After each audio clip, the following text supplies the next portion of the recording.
Ladies and gentlemen, welcome back to another video. Anyway, enough yucking around. Like, subscribe, comment, do all that good shit. Let's look at today's lineup. A little bit of different stuff going on today. I'll bet you here. I'll bet you here a couple different things. Trump escalates his stance on Venezuela. Yes, shit's getting crazy. He shut down their airspace, all sorts of shit. It's getting fucking wild. Moving on from that, we have the big Witcher 4 reveal. Some things have been changed. Some things are looking fucking fun. But we shall see. We will give it our most objective judgment. And goddamn Siri be looking fucking fine right here, bruv. Moving on from that, we have who has the best fight career in Dragon Ball Z, Vegeta or Goku. We are going to figure that out finally. Finally, the fact Oli by Sensible Saiyan. And I will be here to fact check him along his journey. Finally, to finish things off, we're going to talk about jerking off.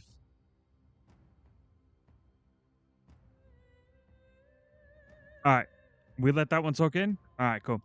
We have an MD, another medical doctor. This time, this is not about nutrition, but about whether the No Nut November is actually scientifically doing anything to your body, both harmful or good. So, that being said, let's get first into the news. Is increasing pressure on Venezuela and its leader, Nicolas Maduro.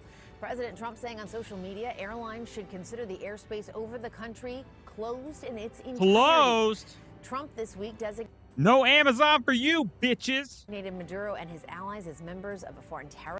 Oh, never mind. They could just get it by boat, huh? Fuck. I didn't even think about that. Rip. Well, more expensive Amazon for you, bitches. This organization and also suggested that land strikes could be imminent. CNN contributor Stefano Pozzebon is joining us now from Caracas. Stefano, how is the Venezuelan government reacting to this? Oh, yeah, by the way, we're drinking some Draker's Whiskey Sours. I'm assuming it's whiskey sour. I think it's a blueberry swirly creamsicle sour. 21 plus sponsor me. Fuck yeah, dude. I love Draker's. Their stuff is so good. Post today from the U.S. president. Well, Jessica, we haven't heard directly from Nicolas Maduro, and that is quite telling. Yeah, no coffee today. Before we're doing a little bit of analysis, we do have... Man, he's really putting pressure on Maduro, huh? He really wants him out of there. And to be fair, like, so many people have tried to make these arguments that they are fucking fishing boats. They're not. They're not. Let's be honest. They're not.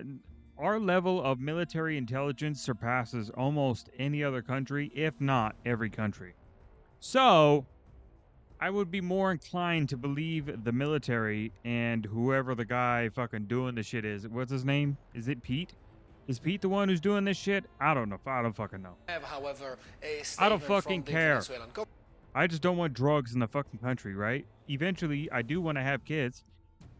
And it would be nice that they could grow up without some Venezuelan coming up and trying to sell them crack. Government saying, in the words of their Defense Minister Vladimir Padrino Lopez, that no external power has any faculty to interfere, block, or move any decision on the sovereignty of Venezuela. What a fucking retard. So total rejection. That's not even a real sword. It's a wall hanger, bro. Who you hurting with that? Nobody. But your own ego. No, I'm kidding. It's probably real. Maybe it's real. I don't know if it's real. I'd have to get like a real like fine look at it. So if anybody has any like 4K footage of this fucking sword, let me know. From those I'll let you know. Trump, I'll let you know if he got that off Amazon, Temu, or from a Smith. in some backwoods Midwestern town. Early on Saturday had said that he had a message to airlines and pilots to consider the airspace over Venezuela closed, and that seemed to pave the way to some form of direct intervention here in Venezuela. As I was telling you, Jessica, it's telling that we haven't heard directly from Nicolas Maduro today on Saturday, nor we have seen him yesterday on Friday. On Thursday, Maduro gave a speech to the troops, but that was a video message from an undisclosed location. At this point, the last time anyone saw Nicolas Maduro out in the streets of Caracas was only on Wednesday this past week. You know what's crazy is that the U.S. has made no interest or move toward mainland Venezuela. Well, they have shown a little bit of interest. Let me correct that. They've shown a little bit of interest, but nothing like concrete, right? And this guy is so fucking afraid that he's hiding himself away, like we are trying to assassinate him and take over his country. Listen, bro. We just want you to get your goddamn shit together. We want you to stop throwing in with these fucking narco-terrorist fucking cunts. Get rid of them. Pull a fucking, what's the other one that, like, everybody's been talking about for a different reason? I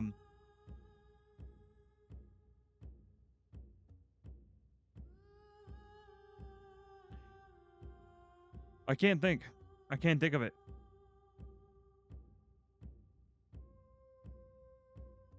You know, it's the one that, like, they've been threatening to, like, throw the immigrants. What the fuck? The illegals? Yeah.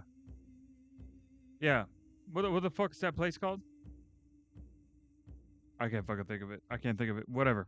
And that is 4 days that we haven't seen him as of It'll come to me, and then I'll be like, ah. And that, of course, is leading the way of a lot of speculation of where exactly is Nicolas Maduro. Is he perhaps hunkering down, perhaps in one of the bunkers that we know the Venezuelan government has at their disposal in preparation for some form of eventual direct attack on Venezuelan soil? Or perhaps he is still trying to channel messages to Donald Trump and telling him to sit down and have a negotiations. I don't know if you saw it, but over the last week, several outlets have reported that indeed Trump and Maduro himself did speak earlier last week, Jessica. We haven't been able to bring that, to confirm that, but we will definitely bring that to you as soon as we hear it from either Caracas or up there in Washington. But right now, Venezuela is approaching this weekend with a bit of a mix between apprehension and expectation. Of course, there is a lot of apprehension because the risks of something going wrong and opening up to an open conflict are very. And this is like the difference between like a country like the U.S. and Venezuela is the fact that when the U.S. tells you to turn your country off, you don't have a choice, right? It's no different than if Russia tells you to or China tells you to. Like, these countries are just too fucking powerful, right? And kind of Europe, kind of not, though, because Europe has way too many cooks in the kitchen, right? Europe is only strong when they're united. But if you divide Europe, which they are insanely divided, when you divide Europe into the pieces that it is normally meant to be in, then all those countries fall apart overnight. It's just not even close. Not even close. You know, like England will stand up probably the most because it's got, I think it's the largest like military force there aside from, I don't know. Because I don't get into European politics very much. I mean, they're across the pond. I don't give a fuck. They're not on the border. I don't give a shit. Very, very tangible. Jessica? All right, Stefano Pozzebon there in Caracas for us. Thank you so much for your reporting. We are also learning new details about a deadly U.S. strike on an alleged drug boat in the Caribbean. Sources telling CNN that the boat was initially disabled when it was first hit on September 2nd. But sources say when officials noticed they were survivors, they carried out a second strike, killing everyone on board. CNN's Betsy Klein has more on this. Betsy? Well, we are learning. So this is something that I was waiting on. Let me bring you guys to X for a little bit of context about this. What's his name? Pete Hegseth. There he is. So Pete, old Petey man, he put out a post about this, I believe. Where's it at in here? Here it is. As usual, the fake news is delivering more fabricated, inflammatory, and derogatory reporting to discredit our incredible warriors fighting to protect the homeland. As we have said, from the beginning, and in every statement, these highly effective strikes are specifically intended to be lethal kinetic strikes. The narco terrorists who are poisoning the American people, every trafficker we kill is affiliated with the designated terrorist organization.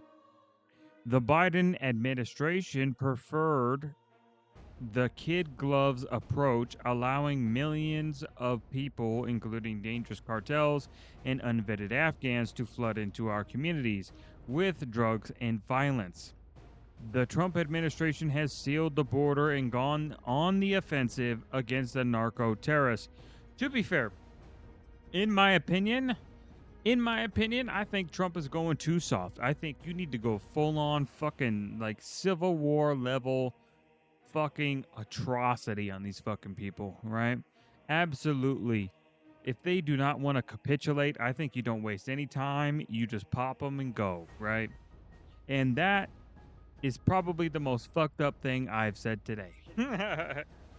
But I don't care. I don't. Why are we trying to give violent people a second chance? Nope. Nope. Nope. Nope. You came here with a record of 30 counts from your original country, and now you're looking to make it 31, 32, 33, 34, 35, 36, 37, 38, 39, 40, all with the downfall of American citizens. I'm good. I'm good. I don't need that. Those people's lives are worth more than yours tenfold, and I'll take it even if they're a blue-haired, dumb, fat bitch Karen. I will keep her alive, and I will get rid of you any day of the week because you're a violent criminal piece of fucking shit. Plain and simple. No sugarcoating. People like to look for the gray in things, but it's really not. A lot of things tend to be black and white, and not as often is it ever a gray issue where you can take a stance that is somewhat amicable to both sides. It's just not really a thing, right? You're either on the side or you're not on the side, and that's just really how it is. And now, this does not mean that you can't just be out here throwing the book out and just fucking doing what you goddamn want. But at the same time, there are ways to designate these people to the level of which they need to be treated, of which you could then get rid of them one way or another. Plain and simple, I think everybody in the country, when it comes to local officials all the way up to Trump himself, are very, very soft. So soft. If you just started going a lot more fucking Old Testament, right? Like, let me show you. Let me show you. No. Let me show you.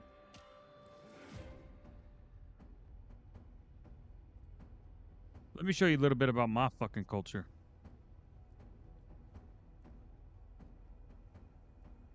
If we did this to 10 people, fucking Blood Eagle.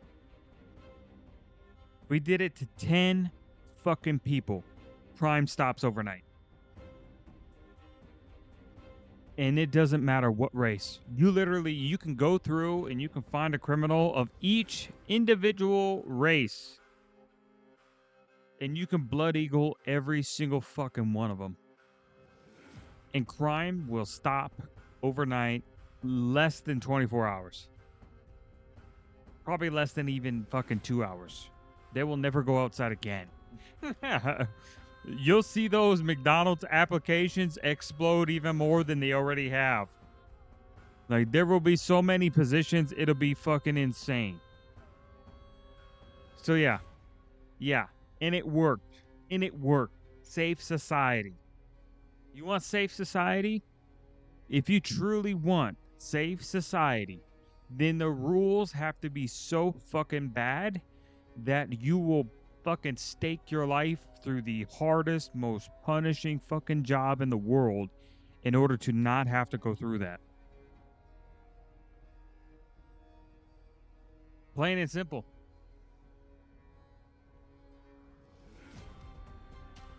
So yeah, I do think that we need to go absolutely fucking insane on these guys. Our current operations in the Caribbean are lawful under both U.S. and international law. International law is not real. Stop pretending it's real. The United Nations has no fucking control over anything. And if you think that they do, ask Russia how they feel about that. Ask China how they feel about that. Open incursions by both countries, unpunished by the UN, because there's literally nothing that they can fucking do aside from get together, fucking brainstorm, and then jerk off to each other in the toiletries when they're fucking done. All right, who gives a fuck? Who gives a fuck, man? The UN's a bunch of goddamn coward piece of shit Karens. I don't give a fuck. I hate the UN so much, man. I really do. What an absolute waste of money. I wonder who's paying for that. Oh, fuck, it's us. We're subsidizing everything, and it's bullshit. It's bullshit. Why the fuck? Why? Why are we paying for the United Nations? What the fuck are we doing? What are we doing? Right? Throw them motherfuckers back. Go back to Europe. Deal with your migration problem. Get dicked down by fucking Russia. Like, who gives a fuck anymore? Like, fucking hey, dude. I hate the UN so much. I hate it. I think it's literally a room of cowards and retards, and it's so annoying to me. Our current operations in the Caribbean, international, okay. With all actions in compliance with the law of armed conflict and approved by the best military and civilian lawyers up and down the chain of command. Our warriors in Southcom put their lives on the line every day to protect the homeland from narco-terrorists, and I will always have their back. 6.1 million views, fucking big dubs by a big dubby Hegseth. So yeah, that's what Hegseth had to say about the situation. And then he went on his personal account and absolutely destroyed that entire message, which was hilarious, by the way. Is there anything else on here that's going to be interesting? No, just some fucking old baldy ranting on. I see they got the Iowa game in the background. If you're a Nebraska Huskers fan, absolutely suck my fucking cock, you fucking cunts. Get fucked. Get fucked. How the fuck did you guys screw up so badly? Hold on. Small tangent real quick, and then we're going to move on to The Witcher 4. Let me show you. Bro, I'm on one tonight, bro. I don't give a fuck, dude. I'm here to scorched earth, bro. Look at that. Oh. Yo, y'all disappeared, brother. You were defeated at halftime, and then you just got fucked for 2 more. Yo, imagine getting blown out in a home game, lad, in your stadium. Iowa showed up and fucked you in the ass, you stupid cunt little bitches. Fuck you. Man. Oh, man, it feels good. We didn't beat Iowa State this year, which is very fucking unfortunate and very much still pisses me off. But the most important game of the year. Nebraska, Iowa, who gives a fuck? We could lose every single game every fucking year as long as we beat Nebraska. Fuck you. We are the best. Suck our dicks. Get a better logo, you stupid cunts. Oh man, get fucked up, bro. This is probably Normally it's a close game. It's at least within like 10 to 7 points, but it's insane that we absolutely fucked your face. That's insane. The Witcher 4 big reveal. Let's begin. Big news coming straight from CDPR Holy in their shit, I did latest not turn earnings that report, down. which came with some huge details regarding the state of the game, the size of the overall development team, and what the next several years of The Witcher 4 development will look like. We also got confirmation that excited. it won't be featured during the Game Awards, which is really unfortunate. Like, I was What the fuck? They could have at least done some like a little bit of a gameplay loop or something. Fuck, man. What the shit, really man? hoping we'd get a new trailer during that event, but I guess we'll just have to hold out hope until Summer Game Fest. Come on, Jeff Keighley, give us the goods. Now, the report also dropped new information regarding when we could expect. Oh, I know 100%. Jeff is on that shit. I guarantee you Jeff has already asked them what the timeline is, and he already has it scheduled out for the next one. I mean, fucking, listen. I'm not a big award show guy. I think it's all a bunch of bullshit. Also, make sure you subscribe because we are going to be live for the Streamer Awards because that's going to be an absolute fucking catastrophe. And I am going to witness it live with all of you. The game, how far along production really I will say, though, Jeff Keighley, pretty good. Pretty good. When it comes to getting these type of games together, pretty good. is, and what CDPR is planning for the entire next Witcher trilogy. We have a lot to cover, so check the chapters for easy viewing. And they did rectify this, by the way, because I know like some people were mad about like the way that she looked, and I found it was a bit aggressive. Like it's really not that big a deal. Like some of the cutscenes, she was like a little bit chub, right, in the face.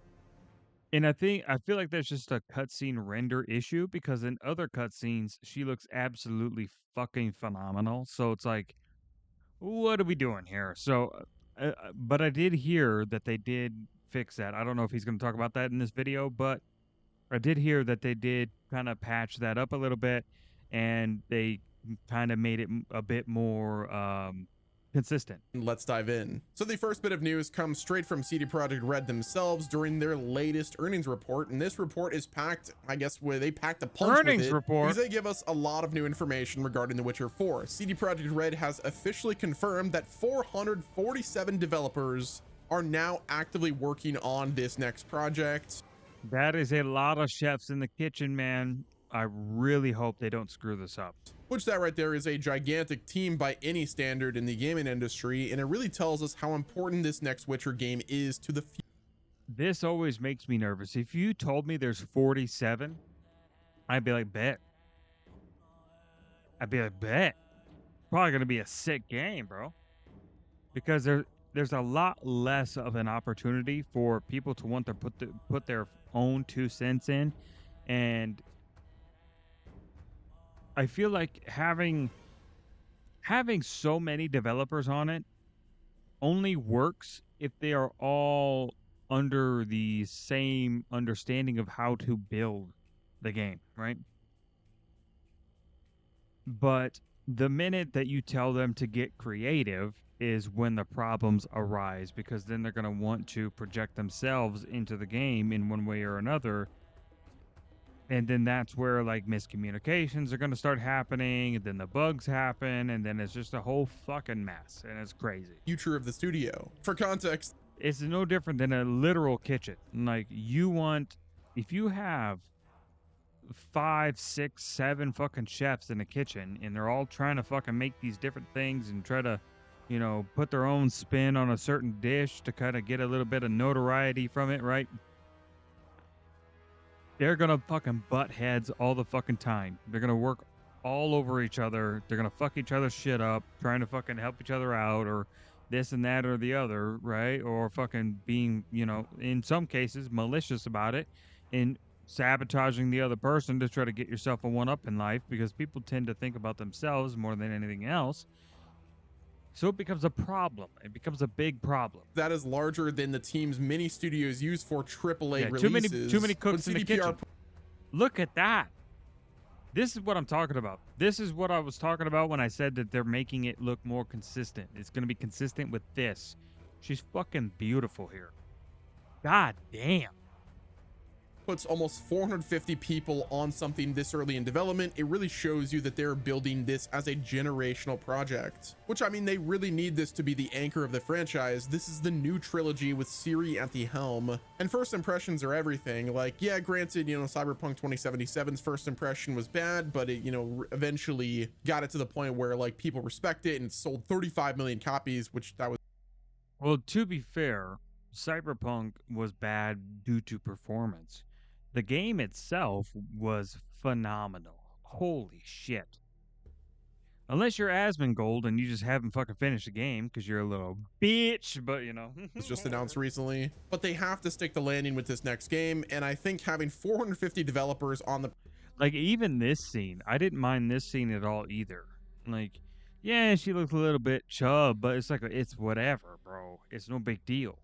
But like, I could see a little bit more. There's like one other scene where she was looking like fucking basically fat, and I was like, what the fuck happened in this render? project is a way to do that. They want and need this game to be the next big RPG, the game that really sets the tone for everything The Witcher becomes moving forward. Today's video is sponsored. Yeah, he's not wrong here. They absolutely have to kill it here in order to bring in this, I don't know, it's sort of divided, and you know, audience here. Click the link in the description to watch the full trailer now. Now, the report also came with quite the reality check about timelines. Yes, I thought we were, you know, kind of jumping the gun a bit, even though I think most of us weren't, but a lot of other people that are outsiders were really jumping the gun, with some stating that The Witcher 4 is going to release in 2027, but I don't think that's the case at all. We got confirmation that, you know, Cyberpunk 2077 sequel titled Cyberpunk 2 won't release any earlier than 2028. So with that in mind, I think it's safe to assume that, you know, CDPR's next big game, The Witcher 4, probably won't release until 2027 or 2028 at the absolute earliest, which I think this tracks well. Like, I mean, let's be real with each other. We know about how the company really shifted its development processes since Cyberpunk 2077's launch. So simply put, CDPR is not going to rush this game. They want The Witcher 4 to be polished, stable, and, you know, as technically advanced as possible, because the plan is that this game will be really the flagship title for the new Unreal Engine 5 pipeline. They also don't want to repeat any of the past issues with Cyberpunk 2077,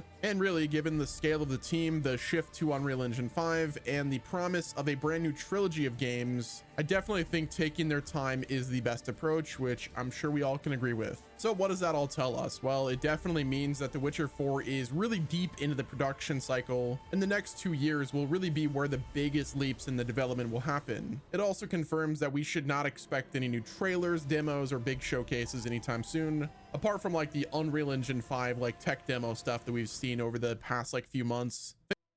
To be fair, I do think a good strategy for them would be to simply disappear and then just absolutely knuckle down. And then when you have a bit more to show and a bit more to try to impress, like way later down the line, I do think that's when you do like the, hey guys, remember me type of like moment, right? And you like reveal some gameplay, or you reveal some sort of thing that can be critiqued in a way that would benefit the game before launch. That's how I would do it. Things have been drip feeding lately, so it's like we're probably going to keep getting that, but it's not going to be anything other than like, you know, technical stuff. So in a way, like, CDPR is building this quietly, but they're also building it loudly, because we're seeing a lot of the technical stuff like happen, but we're likely not going to see like any substantial footage for the next like probably year and a half, unless Summer Game Fest like really does deliver. But with that being said, this does lead up. I don't think Summer Game Fest is going to show anything. Like I said, it would be smart of them to kind of shut the doors for a while and just kind of really dial it in, and then come up with something a bit more productive and productive and proactive to show off to the world, so you can take those critiques. Because I think PoE 2 did a really good job at releasing the game early, letting the bugs be the bugs to a point, right? The overall game played incredibly well. Obviously, there was still some bugs with it.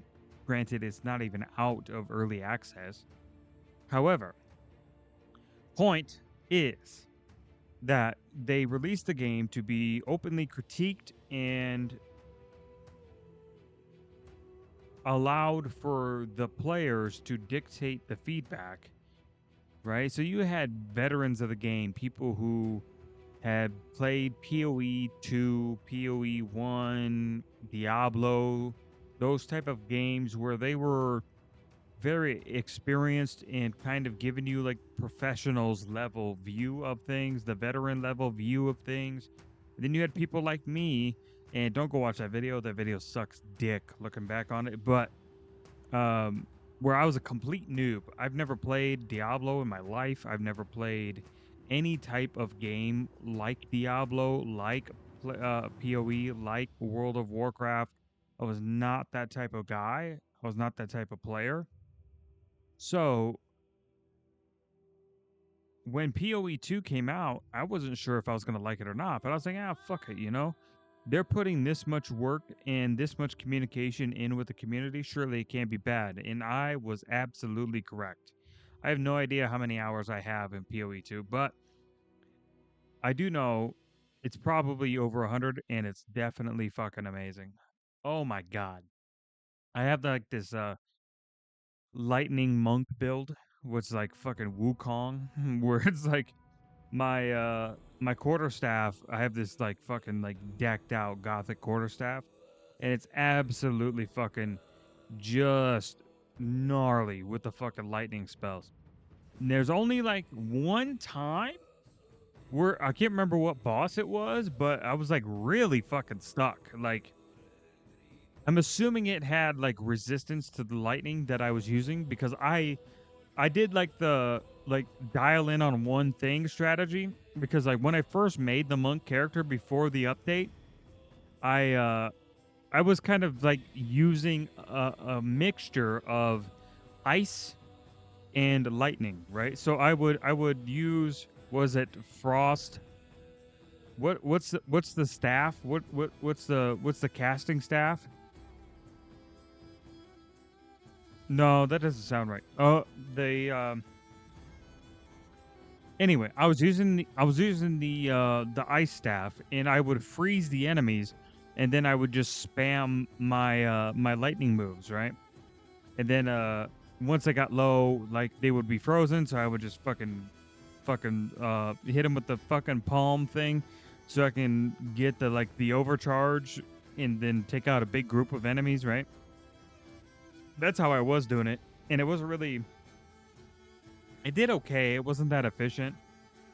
But once the update came through, I completely deleted that character. I mean, every single character I had made up until that point, deleted all of them. And then I returned the monk character again.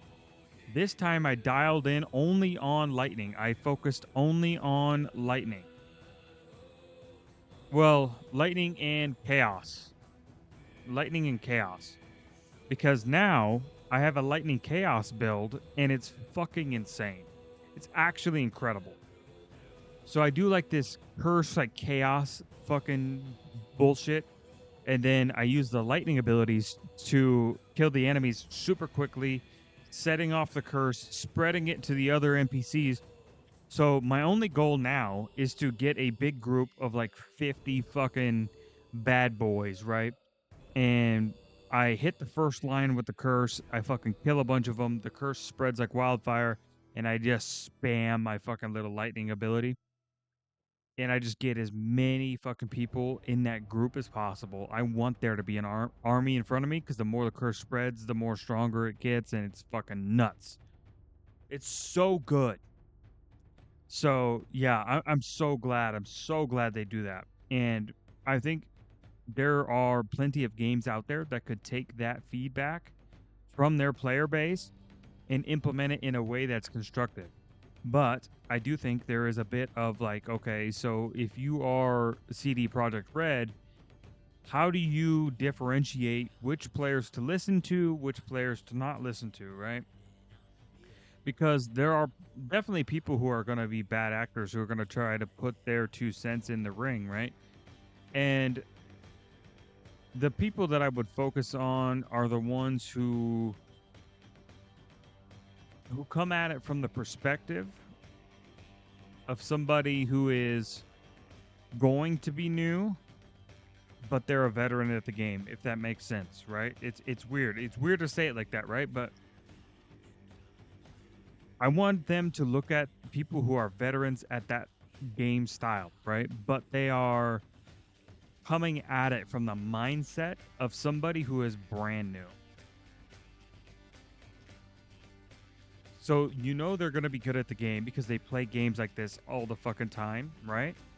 But they are going to essentially, for lack of better words, humble themselves to a level of somebody who's brand new to the game and think to themselves consistently, how would a new player feel about this? Us to the next major update, and honestly, one of the most exciting parts of this whole report. Those are the ones. However, They're I'm passionate. really skeptical about it. So as you guys know, CD Projekt Red is not just starting and ending with The Witcher 4, they're building out a brand new trilogy with Ciri at the helm. And according to the company, this trilogy is planned to release within a 6-year period, which when I first initially heard that, I was like, there is zero chance that that's ever going to happen. Like, what kind of stuff are they on? Which this right here is one of the biggest reveals we've gotten in years about where the franchise is headed. And to back that up, the report included a lengthy response from CDPR co-CEO, I believe it's Michael Nowakowski, don't know the pronunciation, apologies guys, but in his full statement, he gives a really clear view of how Unreal Engine 5 is helping them move forward towards a much more predictable schedule. According to the co-CEO, they've said this, and I quote, "We've been using Unreal Engine 5 for The Witcher 4 for 4 years now. If I have to say 4 one more time, I'm gonna lose it." But he continued by saying, "And we're very happy with what we've achieved."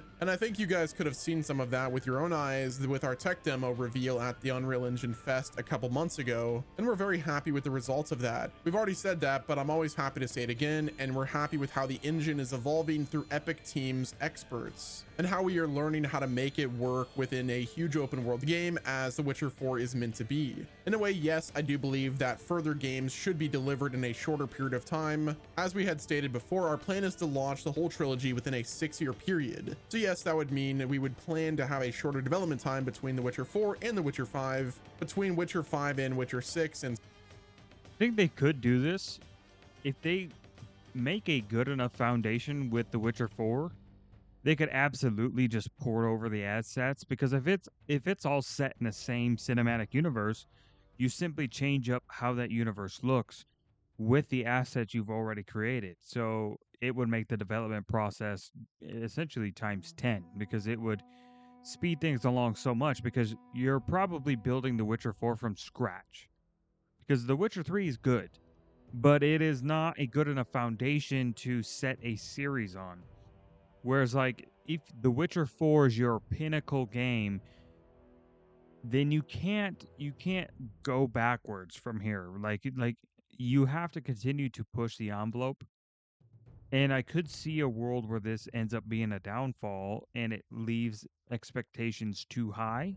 But it all depends on The Witcher 4, which is why they are being so careful about it. so on. So yeah, this isn't the first time we've heard him say that, but this is confirmation that CDPR has been working on The Witcher 4 using Unreal Engine 5 for 4 years, which means they really have a strong foundation to, go off of. And the tech demo shown earlier gave us really a small taste of what they are building. But most importantly, this quote really shows us that CDPR is building a long-term stable development pipeline. And they don't want to spend 7 to 8 years per game anymore. The shift to Unreal Engine 5 is not just a technical change, it really is an attempt to create It's a massive waste of resources and time. a repeatable system where every new game in the trilogy can reuse core tools, reuse the pipeline work, and reuse some animation systems, but obviously upgrading them, some of the lighting frameworks, and the world building foundations and just iterate instead of reinventing the wheel every time they have to release a new game. Like before, they were having to essentially like hack their engine and upgrade it like internally after every single game. But this time things will be different. What I will say though, I highly doubt they're going to be able to release 3 games in 6 years. It just doesn't make sense to me. Like, could they potentially do it? Yeah.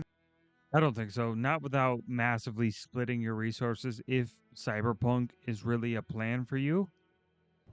And not back to back to back. It's not gonna happen, right?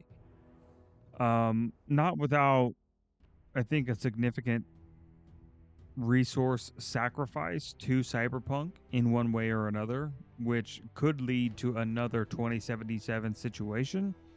And I really don't think they should do that because they have the opportunity to have 2 insanely popular flagship franchises if they can capitalize on it.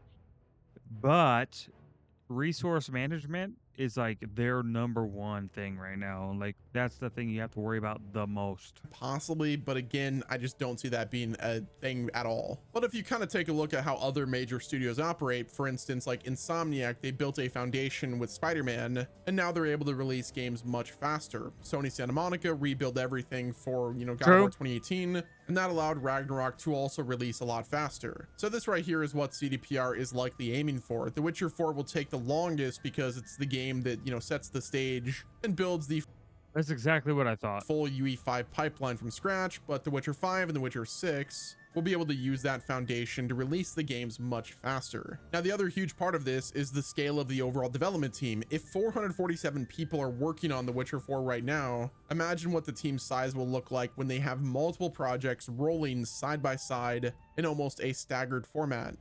And that is the part that I would worry about. CDPR has already stated that they want to build out a multi-project studio with having multiple teams working in parallel. So that means that once The Witcher 4 is close to finishing, the teams can now roll onto The Witcher 5 and start the early development process, so they don't have to lose time or wait for one game to be completed before starting the next one. So next up, we have some unfortunate, really disappointing news for a lot of people that I kind of hinted at before, but CDPR has confirmed that The Witcher 4 will not be at the Game Awards this year. No teaser, no cinematic, no gameplay, no nothing. And while it is Smart.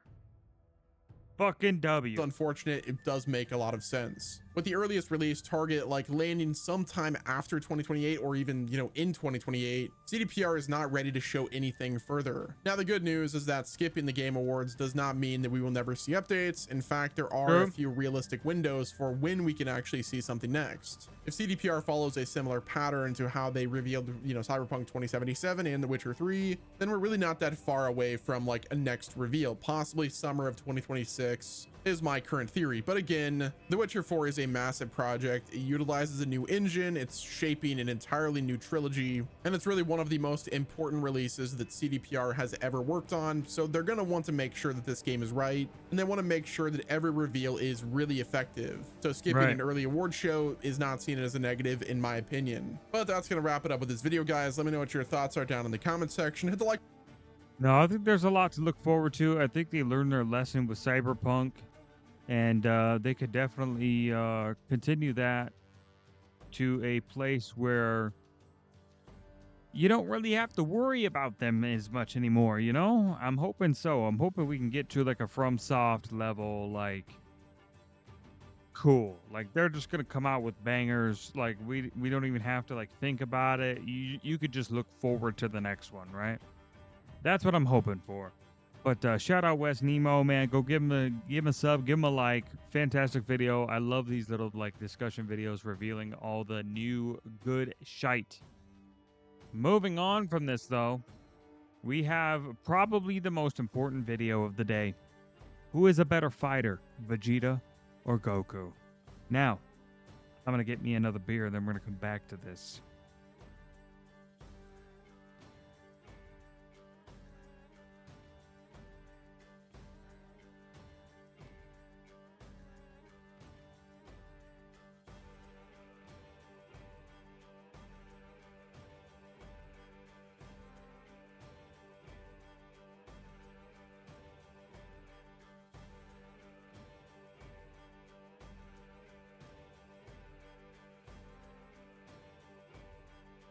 I realized as I walked away, I said beer.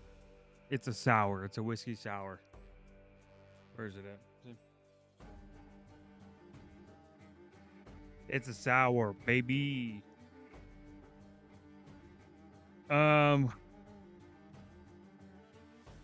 Blueberry vanilla ice cream.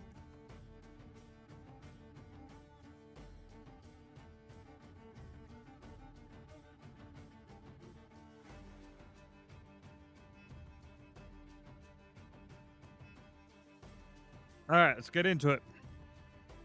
I'm here for the fact checking. Goku and Vegeta's entire Hopefully DBZ he fight cooks. careers to finally answer the question, who had the better resume and by how much? Hell And you yeah. might be thinking, oh, you can just look up their win-loss records. But nah, those lists are trash. Some fights are missing and others They're really bad. I was going to do a video on this, but you guys never saw it. I threw it out because I was like, what the absolute fuck? make no sense. You're telling me Goku and Vegeta's 1v1 isn't on there, but all three of Frieza's transformations are going to be counted as separate losses for Vegeta? They even gave him a loss to Trunks for getting hit with the Ki Blast? Really? And for Goku, Exactly. they counted his sacrifice as a second loss Fraud to Cell. list. Bro, these aren't even fights. Anyways, I'm not just going to be rebuilding the records. I'm going to be ranking every fight based on who they fought and how they performed. Because a True. win against Frieza should not carry the same weight as wins against Pterodactyl, police officers, and Mustache Strongman. Who the f is that guy? Speaking of those Hey, the way I see it, a fight is a fight, man. A fight is a fight. So, because honestly, like, if we talking like Goku and Dragon Ball, compared to like, well, Goku in all of Dragon Ball and Vegeta in all of Dragon Ball, obviously Goku wins regardless because he just has plenty of more fights.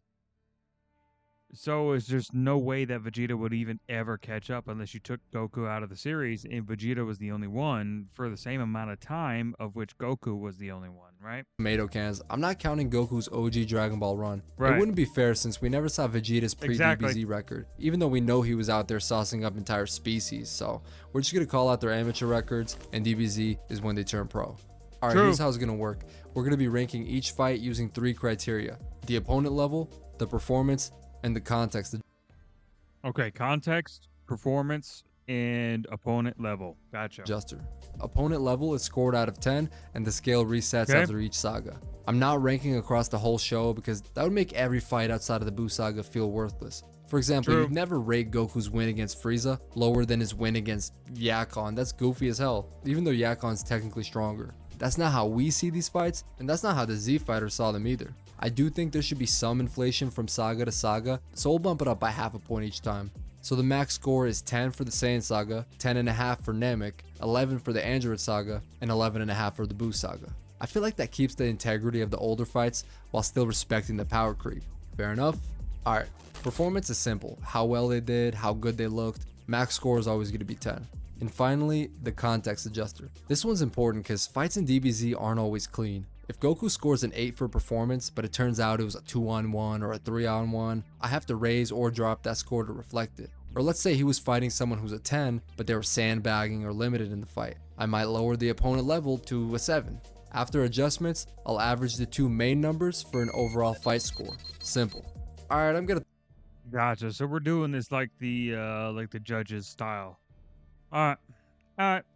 I'll lock in. throw on the Red Scouter, so let's get into it, starting with Hell yeah, Goku's fights brother. from the Saiyan saga. First up is Goku versus Raditz, and I'm not talking about the fight where he fought alongside Piccolo.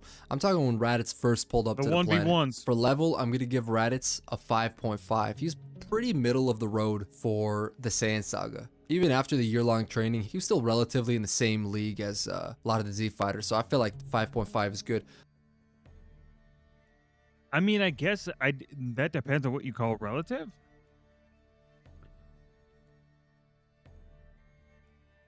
Yes and no.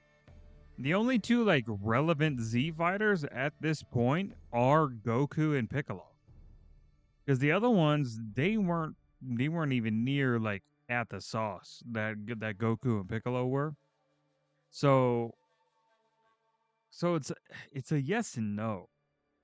I think 5.5 is a little bit harsh. I think I would have given it a 7.5 for the time, for sure. for the time for sure, because there's only two people that are actively like standing a chance here, and that is literally Goku Piccolo. But I'm going to adjust Raditz's level and give him an extra point, bumping him up to an overall of 6.5. Okay. I still think 7.5. I still think 7.5. And I'm doing this because this is before the Z Fighters got a chance to train a year for the Saiyans. Right. He blindsided them. They were unprepared. And the audience perception of Raditz was that he was this 10 out of 10 fighter because before he showed up, Goku and Piccolo were the best we've ever seen by far. I feel like this was a special. No, you can't give him over a 7.5. You can't. No, I'm seeing 8s. You can't give 8s, brother. You can't give 8s. 8's just, that's not the thing. Here's the deal. You can't do an 8 because he had glaring weaknesses, right? For instance, them grabbing the tail, completely discombobulating him. Like, what the fuck? What stupid ass weakness is that? And it's like, that's even acknowledged by Goku or not Goku, but by Vegeta and Nappa later on when they tried to do the same thing to fucking Nappa. Special case, and his level should kind of reflect that. As for performance, worst performance maybe of Goku's entire career. Goku got one-shotted. Yeah, if he didn't have the weights on, maybe he doesn't get one-shotted like this, but it is what it is. This is Goku's worst performance. I'm giving him a 1. So that would make his overall score a 3.75. And I didn't say this in the intro, but for loss,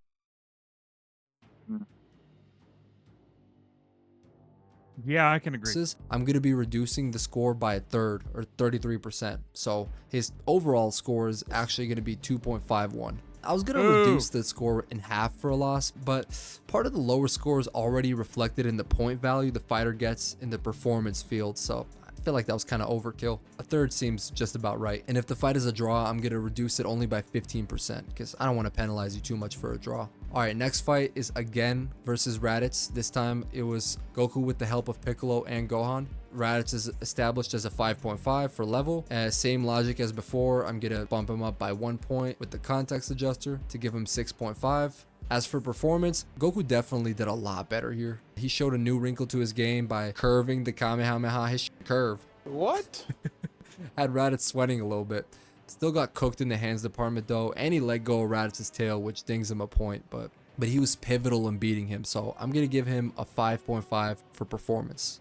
But we're going to use the context adjuster and drop that performance score by 2 points, bringing it down to 3.5 because, I mean, he got a lot of help in this fight. If it wasn't for Piccolo and Gohan, he's deep fried. He's barbecue, bro. Oh, he's finished. 100%. Goku's overall score is going to be an 8 for this fight. But remember, this wasn't a win for Goku. This was actually a draw. You could say it's a win for Piccolo, but Goku had to die in order for Raditz to die. So for him, it's a draw. We're going to take 15% away of the average score if it's a draw. So Goku's left with a total score of 4.25 for his second fight in the Saiyan Saga.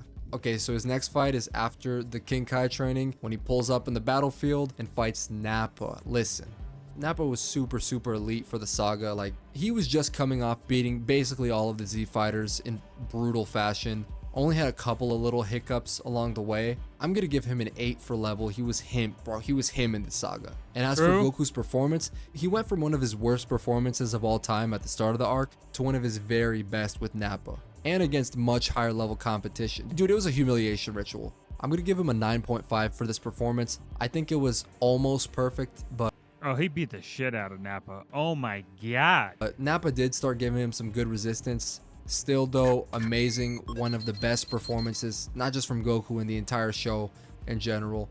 The pull up against Nappa was phenomenal. True. All right, now moving to the flagship fight of the saga. So far, I'm pretty much agreed with this. I'm not really gonna fight it too much as long as it's not something like I think is fairly disagreeable. This was the main fight of the saga. It was against Vegeta, and bro, no True, question, 10, no ifs, 10. ands, or buts. Vegeta gets a 10 for Fuck level. yeah, brother. I've had so many people in the comments. I don't get how they're hating on him so much, bro. You can't deny he was the one in the Saiyan saga. Bro was the one. If he would have taken Nappa's place, he would have one-shot everyone. No problem, no ifs, ands, buts about it, bro. And he would have talked so much goddamn shit. He would have been unbearable. Unbearable. his character wouldn't have been likable at all.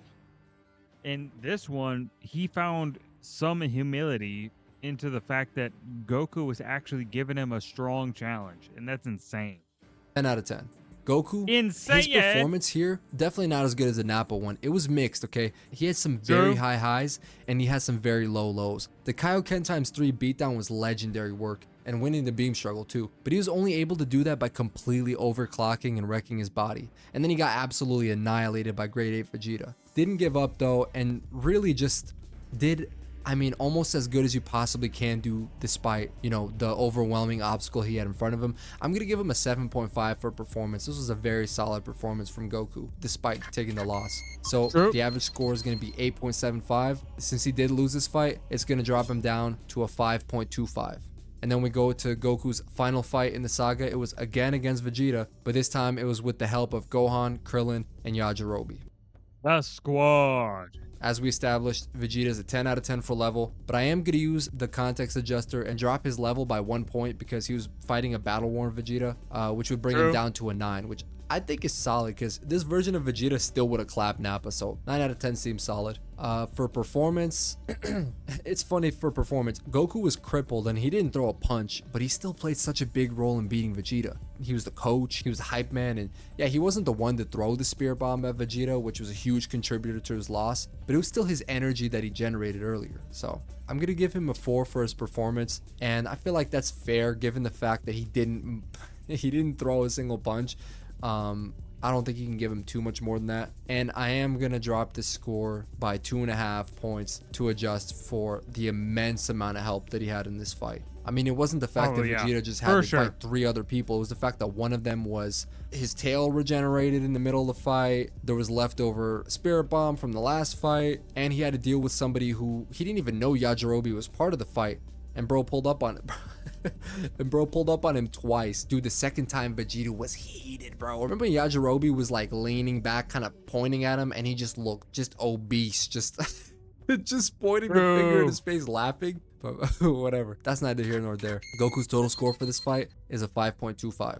So he has 2 wins, 2 losses, and 1 draw in the Saiyan Saga. All right, let's Fair. take a look at Vegeta's record in the Saiyan Saga. First opponent for him, again, is going to be Goku. And listen, just like I gave Vegeta a 10 out of 10, I'm going to give Goku a 10 for his level. Even though Vegeta was better, I definitely still put Goku in that same league. I don't know if you could do that. You could say he's relative. I would give Goku. I could see an argument for 8, but I would give Goku a 9 here. I would give Goku a 9. He's definitely relative to Vegeta in this arc, but he is not enough by himself. Obviously, we saw this with the Great Ape transformation that it made Goku obsolete. I mean, absolutely just not even relevant. Just beat the shit out of him. Treated him like a little fucking squeaky toy. Yeah, his base power wasn't up to par, but he had Shout out such a to Team deep bag of 4-Star. weapons with the Kaioken, the Spirit Bomb, that he could use to more than level the playing field. He's in the same league. He did gets have a 10. deep bag, As far for as sure. performance, same thing as the Goku fight. Vegeta had very high highs and very low lows. He was toying with them True. before the Kaioken, then got dog walked, lost the beam struggle, but then crushed him with the Ozaru, which he might not have even needed, to be fair, because Goku was deep fried after pushing his body to Kaioken × 4. I'm going Right. to give him the same score as Goku. I'm going to give him a 7.5. Which this is going to bring his overall score to an 8.75. And he won the fight, so he gets to keep the full score. Very strong start True. here for Vegeta. His next fight, again, it was against Goku, but this time it was also against Gohan, Krillin, and Yajirobe. So it was 1 versus 4. For level, the best fighter on their team is at 6, but I'm going to use the context adjuster and increase the level by 3 points, bring it up to 9, because Vegeta is dealing with, like I said before, Vegeta was dealing with so many different opponents, unknown elements, the sneak attack, everything I said from True. Goku's perspective just a minute ago. As far as Fair. his performance, I'm going to give him a 6, because as impressive as his durability and tenacity was, he just made a lot of mistakes from He did. That's true. That's true. Hey, I'm fair. Listen, I'm a Vegeta stan, brother. But fair is fair. And to be fair, Vegeta did a lot of fucking up. I ain't even gonna lie. I ain't gonna front. Like, he should have been one-shot fucking Gohan, dumbass. He should have gotten rid of fucking Yajirobe then and there. Like, the minute he cut that fucking tail off and he shrunk back down and he hit him, instead of punching him ground and pound style, he should have just fucking charged up a ki blast and finished him. Done. Be gone. But he didn't. God damn it, bro. Underestimating his opponents and just letting his anger get the better of him. This was supposed to be ruthless Vegeta, by the way. I think it is funny that the Vegeta that is contextually looked on as the ruthless version, the absolute warrior, from the moment he landed on Earth, didn't kill a single person until... Well, let me think about this. Didn't kill a single person until the Majin Buu saga. Not like intentionally, right? Because I think like maybe in the Android saga, I think there's a couple moments where he's fighting Android 18 where there's like people who got caught up in the fucking fight, right? But he wasn't like intentionally trying to kill those people, if that makes sense. But in the Jesus Christ. In the Majin saga, he definitely intentionally killed people on Earth. And it's like, that's the most ruthless he ever was, really. Aside from, like, you know, the massive amount of genocides in his amateur career, but we're not going to talk about that. I feel like if he just really put the pride to the side and We're not gonna accepted talk about that, it. like, Shut yeah, up. he's facing adversity Nope. from these, Nope. you know, people that are beneath him. If he just kind of accepted that, he would have done a lot better, and he might have even won the fight. So overall, True. his score is a 7.5, but of course he lost the fight, so the total score is going to be 5.03. And his record for the Dang. Saiyan saga is 1 win and 1 loss. All right, now we're going to the Namek saga, and we're going to swing back around to Goku. Actually, you know what? Let's stay with Vegeta here, because he had like 4 or 5 fights before Goku even pulled up to the planet. All right, so Vegeta's first Fair. opponent on Namek was Oh, yes. Oh, give me the sauce, brother. Kui, and look, man, I give him a 4.5 for level. It's crazy how he's as strong as Vegeta was in base last arc, but now he's middle of the road at best for this arc. Honestly, if we're just talking strictly power and ranking in the Frieza Force, It was a perfect way to set up the new level that we were going to be at going into this arc. Fucking W writing by Toriyama here. I feel like he is a little underrated because the only people above him are the Ginyu Force and Zarbon and the Doria. Everybody else in Frieza's army he clears, but he's such a coward, bro. He's a track star. I'm going to give him a 4.5. True. He's a runner. He's a track star. Vegeta's performance was basically perfect, but I'm gonna give him a 9.5 just because he almost fell Dog for the walk oldest trick that in the book. ass, He's like, brother. look, Frieza's here, and dude actually turned around. I'm gonna give him a 9.5 just for that. Bringing Vegeta's Hey, fair. Fucking fair. What the hell? overall score for this fight. Well, I don't know. Is it? To be fair. Nah. I'll give him the 9.5 because, like, yeah, it's stupid, right? But he's also like the guy that arc, so you know. A 7. Next up is Dodoria. Same logic as Kui. I was gonna give Dodoria a 5.5, but I ended up giving him a 5 for level. Oh, brother got wacky slashed. Just because it's the same thing. He's just another coward track star.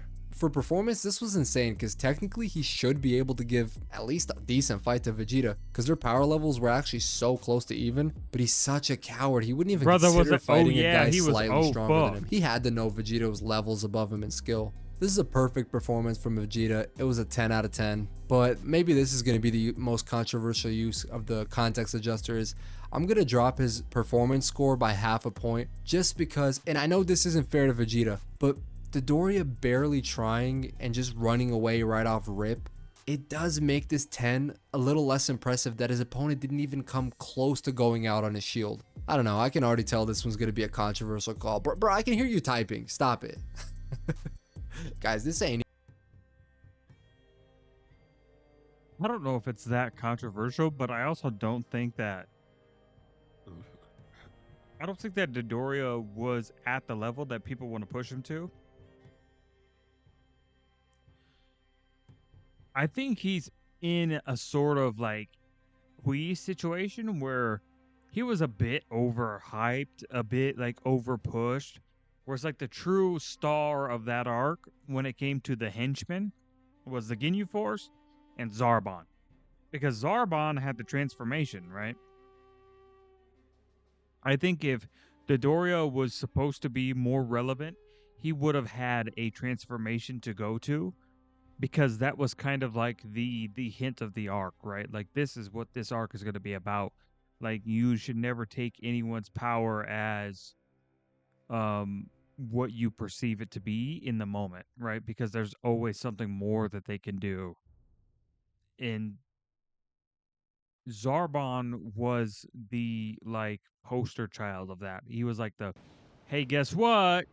You don't kill me, I'm gonna fucking kill you. That his opponent didn't even come close to going out on his shield. I don't know, I can already tell this one's gonna be a controversial call. Bro, I can hear you typing. Stop it. Guys, this ain't easy. You try to make the perfect rankings. I guarantee you won't. It's a lot of tough calls. But still, Vegeta. Yeah, I still think I would have adjusted this back to 10. I think that would have been okay. So as far as the 5 goes, I agree. Vegeta's gonna get an overall score of 7.25 for a second win in the saga. Next up, we got Vegeta versus Zarbon. And Zarbon, I actually think he's super underrated. Dude was a dog, and he was a solid fighter too. Check out that breakdown video True. I did. You'll see he was True. actually pretty legit. Should we bring that back? Let me know in the comments. Should we bring back the Let Them Fight series? I dropped that just because it's like, I wasn't really like sure like how to get into it. Like I wasn't sure how to get into like the type of character that I wanted to be for that type of series. But let me know. Let me know. I will absolutely full commit. I'll get a fucking outfit and everything, like a fucking referee, you know? I'm gonna give him a 6 for score. As for performance, man, Vegeta was having his way I with think him that'd be before cool. he transformed, and even got a couple of good shots in against Monster Zarbon, but he couldn't handle the power and the overwhelming pressure. This is what I'm Still saying. pretty impressive. This is what I'm saying. Like, this is meant to be like Frieza's guy. Like Dodoria, like he was like an upper echelon, but he was not the guy. Like he was not, you know, somebody who Frieza would have been like telling him like the important shit to do, right? He was like that guy you could aim at somebody and then just have him do his thing. Whereas like Zarbon, you could give him the important shit and he would get that taken care of effectively, right? So that's why I think like Dodoria is so overrated as far as like what people perceive him to be. Display of his grit, so I'm gonna give him a 4.5 for this performance, and it's gonna bring his average score to 5.25. I'd have given him.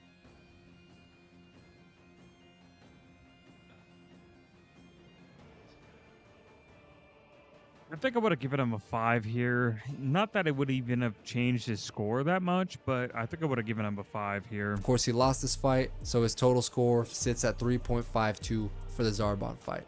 Next up is the Zarbon rematch. Again, Zarbon's a 6. And this time though, Vegeta showed that when you put them on the same playing field, he's the much more talented fighter. He destroyed Zarbon in this fight. Definitely not a perfect performance, and some of the dominance was the result of the pocket sand that he threw at him, but it makes sense. He had to get rid of Zarbon quick so that Krillin and Bulma wouldn't escape, and he was willing to fight dirty to do so. He was winning this fight 10 out of 10 times regardless. I'm going to give him an 8 for performance for this one. Very solid. And that brings his overall score to a 7.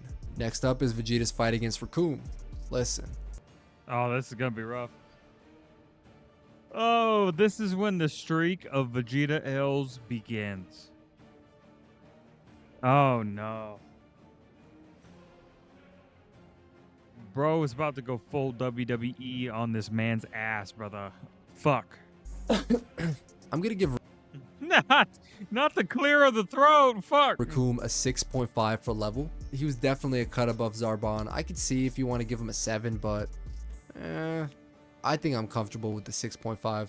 For his performance, Vegeta was an absolute dog in this fight. He showed his toughness, creativity, tenacity, but Recoome was just simply too much for him. I give him a 5.5.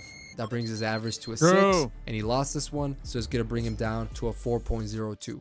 Next fight was against Jace, who, fair, same as Recoome. I want to say Recoome, Jace, and Birder were all 6.5s. Which one was strongest between them? I'm curious how he's going to factor in the fact that he literally murdered all of them. You know, fuck, man. Hey, bro took a lot of L's, but he got the dub in the end. You know what I'm saying? Fuck. I don't know, but they're all in the same tier. But this was one of the weirder performances in the show. Jace looked like he could somewhat compete with Vegeta, who's supposed to be stronger than the Goku who humiliated To be fair, yeah, he's like a little bit of a glass cannon, isn't he? Burter and Jace combined. He actually got caught with a pretty good shot in this fight too. But then he just destroys him in one of my favorite finishes of the show. Vegeta, no! I like the Team 4-star one better. Clever girl. With his Australian accent, bro. Nah, I'm giving Vegeta an 8 for performance. It was solid. So Vegeta's overall score for this fight is a 7.25. Alright, now we got the fight against Captain Ginyu. But this was not a solo fight. This was Vegeta, Goku, Gohan, and Krillin versus Captain Ginyu. Even though True. Gohan and Krillin didn't really contribute to, once Vegeta pulled up, they were out of the equation. I'm giving Ginyu an 8 for his level, but I'm using the context adjuster to drop his score by 2 points, adjusting him to a 6. Just because this wasn't like vintage Ginyu. This was Ginyu in Goku's body where he was unable to max out Right. his power. Vegeta's gonna get a 9 for performance because he just completely took over what was supposed to be a group fight and annihilated Ginyu. But I will be docking him 2 points for his performance though, because without Goku's help throwing the frog, he would have gotten his body stolen. Wait, didn't Goku, hold up, didn't Goku save him twice? Because he switched bodies with them once to get his body back, and the second time he threw the frog, right? Should I drop him more? Nah, let's just do the 2 points. It is what it is. That brings his performance to a 7 and his overall score. I think it's fair to bring it down to a 6. I think it's fair to punish the overzealous nature of Vegeta in this arc. For this fight, since he won it, is going to be a 6.5. Alright, next up is the Frieza fight. And I didn't split this up into like 37.5 different fights like the Dragon Ball Guru website did, but I'm gonna split the Frieza fight up into 2 battles. So this is the first one is the group battle where it was Vegeta, Gohan, and Krillin versus Frieza in his first and second form. That I count as one group battle before Piccolo pulled up and it turned into a 1v1, right? And then Sure. he didn't really even Yep. fight Frieza in his third form. I and agree. then he did fight him in the final form, obviously 1v1. But this one is just like I said, first and second form. Frieza gets a 10.5 for level, max score for the saga, obviously. But I am going to drop him Yeah, you have to, because he is the guy. 1.5 points because obviously this is a much weaker version of Frieza than. Okay, so here, I was wondering if he was going to do this. If this is me, because Frieza had literally first form, right, which was base Frieza. Second form, which is like the tall version of Frieza. Third form, which is like the weird, like alien versus predator version of Frieza. And the fourth form, which ended up being the final form for a time, which was the small, more clean, small, more lizardy, more clean version of Frieza. I think it's too harsh to dock him a point for each, but I do think because there is so much power scaling going on here, as far as like being so far beyond anyone's comprehension. Oh fuck, I forgot about full power fucking Frieza. Oh, you have to dock him more. You have to dock him more. I think you got to give Frieza base Frieza in the group fight before Piccolo shows up. Give him, I would give him a 7.5. I would give him a 7.5 because if he was in this form in its entirety, then Piccolo would have dog walked his ass. But considering the context that Piccolo doesn't show up until it's literally pretty much an even fight, then that changes things, right? But I do think you do need to dock him because it's like trolling, pretty much. It's like, bro, you could have just went final form, murdered everyone, and then Goku would have showed up, went Super Saiyan all the same, because all his friends are dead, you know? All my friends are dead. Him at his best, right? For performance, this one's kind of rough for Vegeta. By the way, Oh, he sorry got if I fucked. sound different. I think I got some Goku Deadass. yard rat AIDS or something like that. My voice is kind of... What the heck? Goku yard rat AIDS? Hey, you keep that over there, man. We don't need that AIDS 19 over here in fucking air, brother. Hell no. I don't know.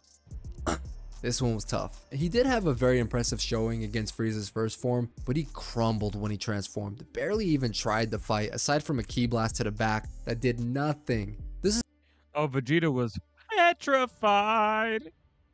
This hard. is actually, honestly, to me, this is actually the worst Vegeta's ever looked, man. He really went out sorry against Frieza here. You had guys much weaker than him like Krillin and Dende who made a lot more of an impact against second form. I don't know about that. As the Dragon Ball veteran, I hate to inform you that it only gets worse from here. No, not really, but there has been some very low lows as a Vegeta fan. I will tell you that much. Oof. Because like Goku has had some lows, but his lows are just like, you can write it off because he's like the MC. So you know he's going to make it through it anyway. But Vegeta as a important but still side character, it's like, ooh, this might be the end of his existence. Frieza than he did. He was just so gun shy. I think the lifelong fear of Frieza, just his aura, he must have had PTSD or something. I'll give him Well, I mean, I would. Bro's been my master for fucking life. Are you kidding me? What the fuck? We all saw the Broly movie. We saw how that turned out. Like, bro. Buddy was the black people of Dragon Ball. That joke's gonna get me canceled, but you know, anyway. It's true though, man. Fucking the Saiyans, whatever Saiyans were left, were slaves to Frieza in the end. And it's actually insane, now that I think about it, that he is literally like, what if Hitler won? Like, that's Frieza, brother. But like, he's also like not 100% like a bad guy, so you can't really call him Hitler at the same time. You know, it's kind of crazy. It's kind of crazy. He falls into like this weird spectrum of like, yeah, he's a fucking piece of shit, but like occasionally he comes through. Like, we saw the Tournament of Power. You can't deny it now. a 4 overall for his performance. I feel like I'm losing my voice, bro. Just feel like I have a frog in my throat. No Ginyu. But I'm going to be dropping him down a 1.5 because of all the help he got, bringing him down to a 2.5 for performance. His average score is 5.75, and he lost the fight, so that brings him down to a 3.85. Yeah, he got fucked That's up. tough. My bad, guys. I accidentally skipped this one on my original voice recording. Oh.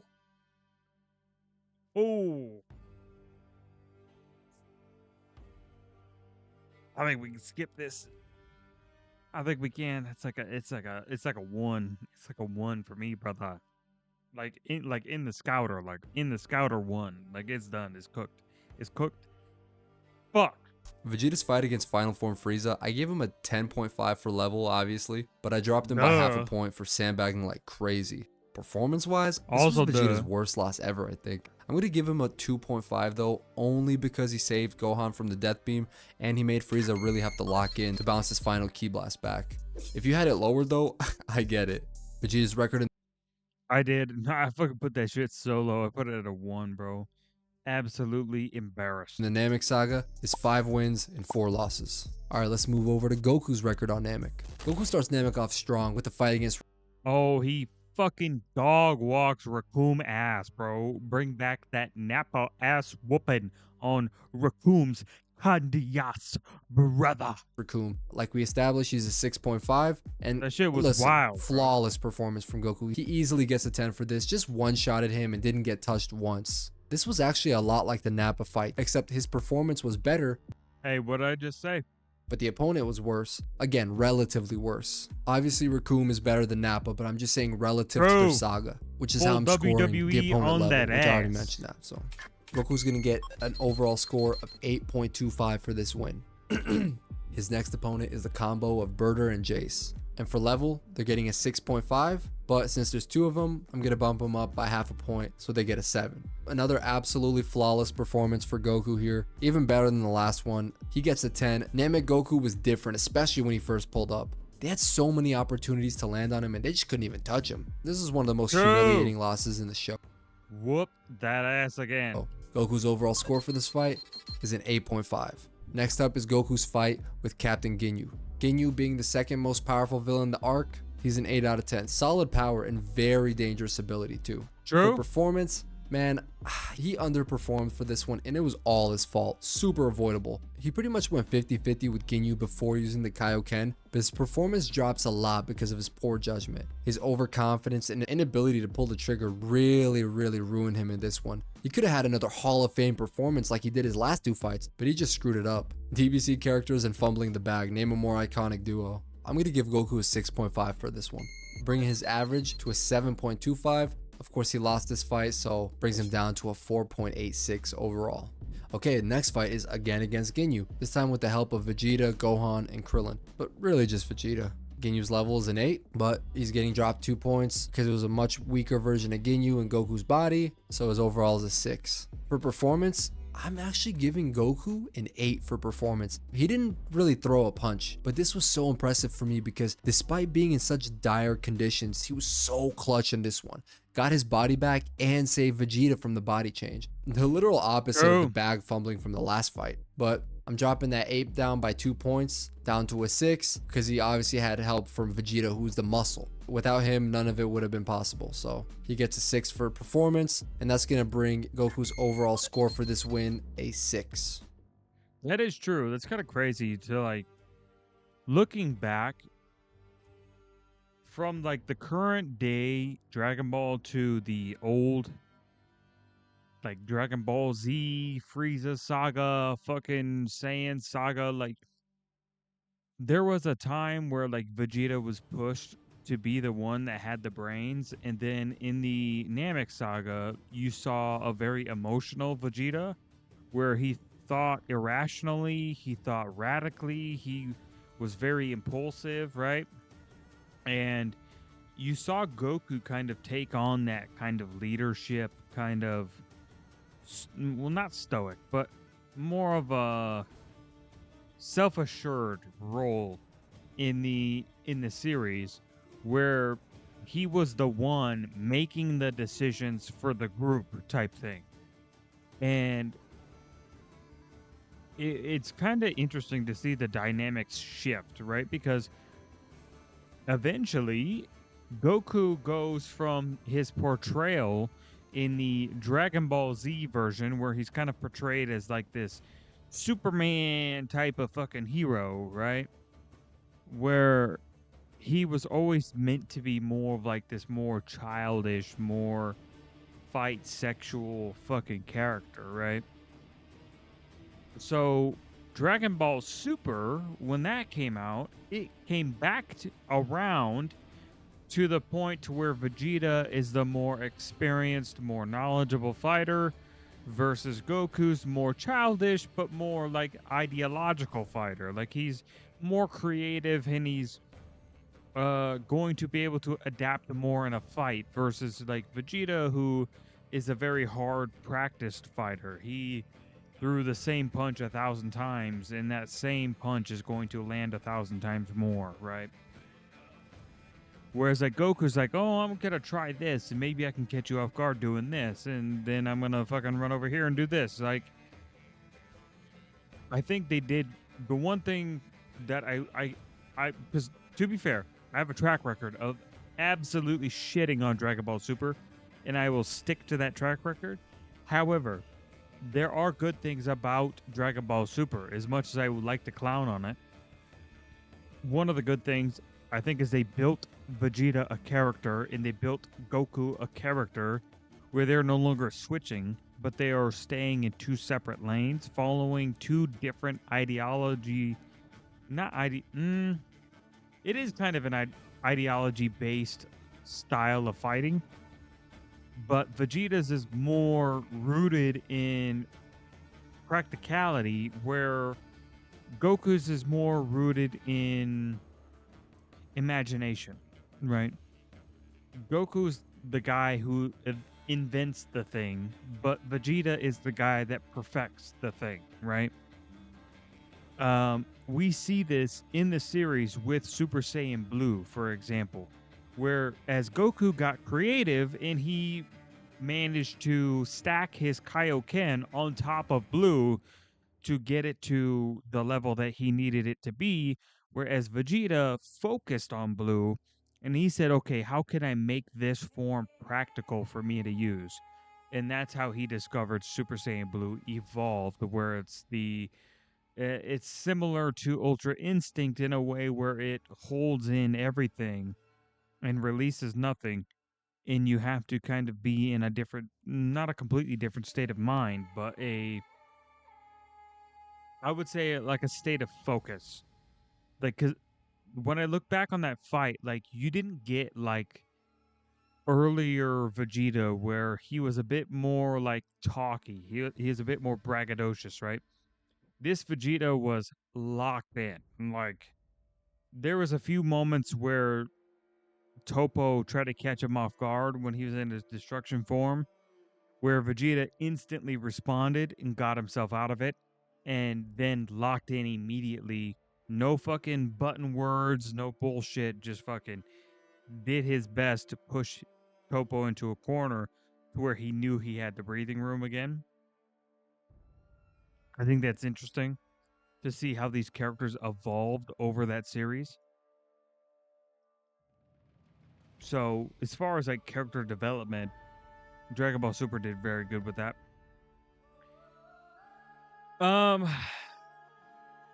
It's tough though. It's tough. Okay, so Goku's next opponent is Frieza.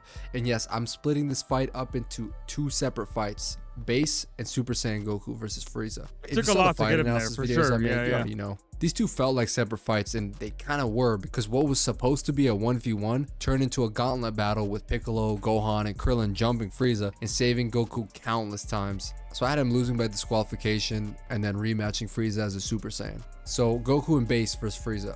Frieza, again, he's the pinnacle as far as level goes in this arc. He gets the 10.5. But I am going to be dropping him down by half a point because Frieza only got up to 50% of his power in this fight, so he was sandbagging, bringing him down to a 10.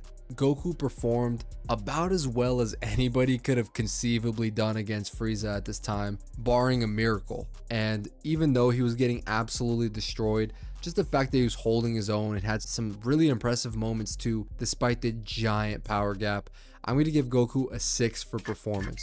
That brings his average score to an 8. And of course, he lost this one, so that drops it down to a 5.36.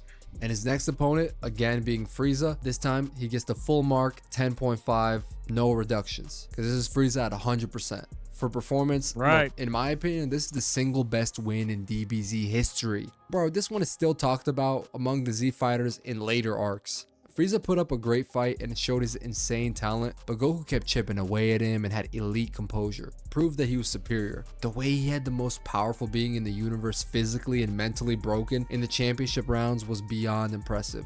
It wasn't perfect, but I'm giving that performance an 8.5. It was one of those things where like Frieza never expected Goku to go to distance because he always talked down about the Super Saiyan legend actually being a thing that would be threatening. So to be confronted by it and to be not only pushed to your limits, but pushed beyond your limits, had him fucking frazzled.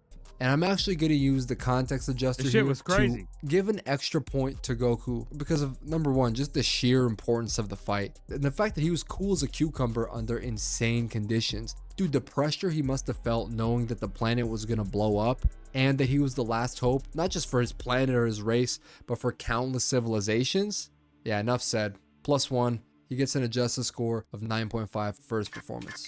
His overall score for this fight is a 10 out of 10, and he won the fight, so he keeps that full score. Best win in the series, period. Goku's record in the Namek Saga is 4 wins and 2 losses. Alright, we're sticking with Goku and covering his Android Saga battles now. First up is his fight against Android 19. And for level, I'm going to give 19 a 6.5. He was a little bit better than middle of the road, but definitely not an elite opponent. I feel like that's fair, you know?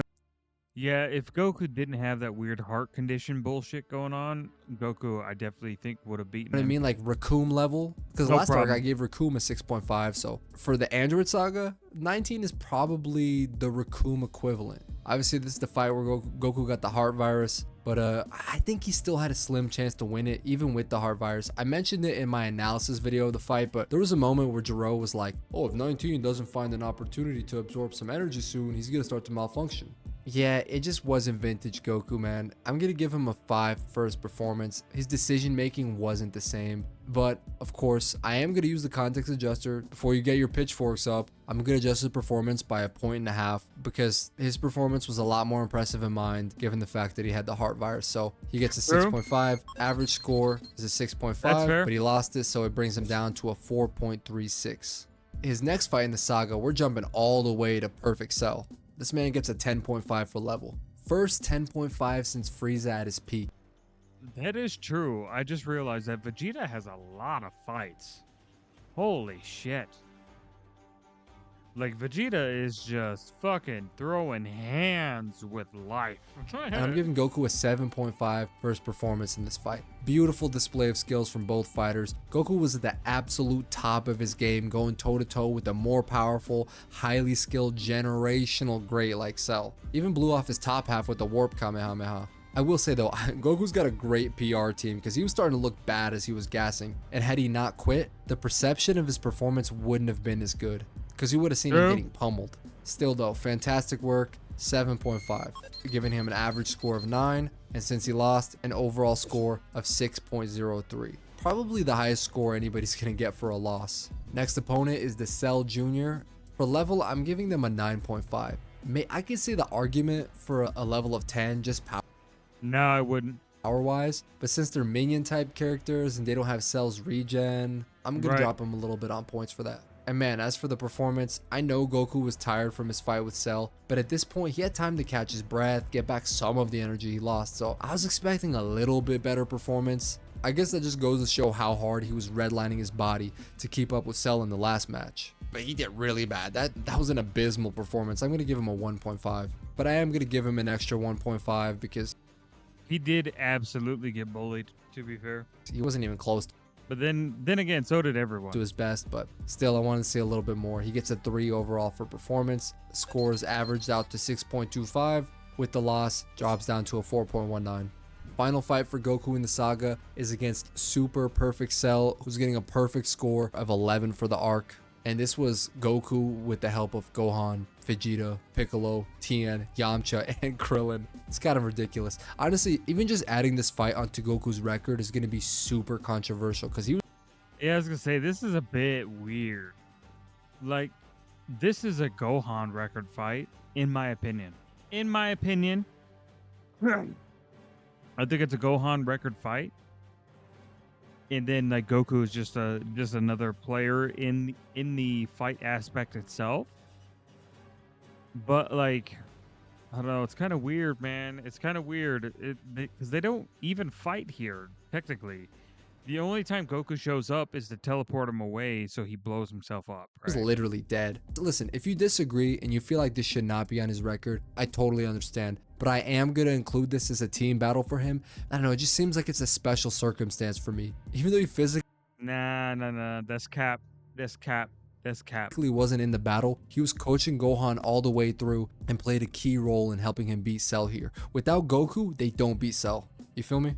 If I'm not convincing you, again, I'm not mad at you. But his score for this fight, just because he played such a pivotal role, I'm gonna give him a 5 for performance. And I'm dropping it by 2.5 because he had an unbelievable amount of, you know what, bro, I'm gonna drop it down by 3, bro, because he had an unbelievable amount of help for this fight.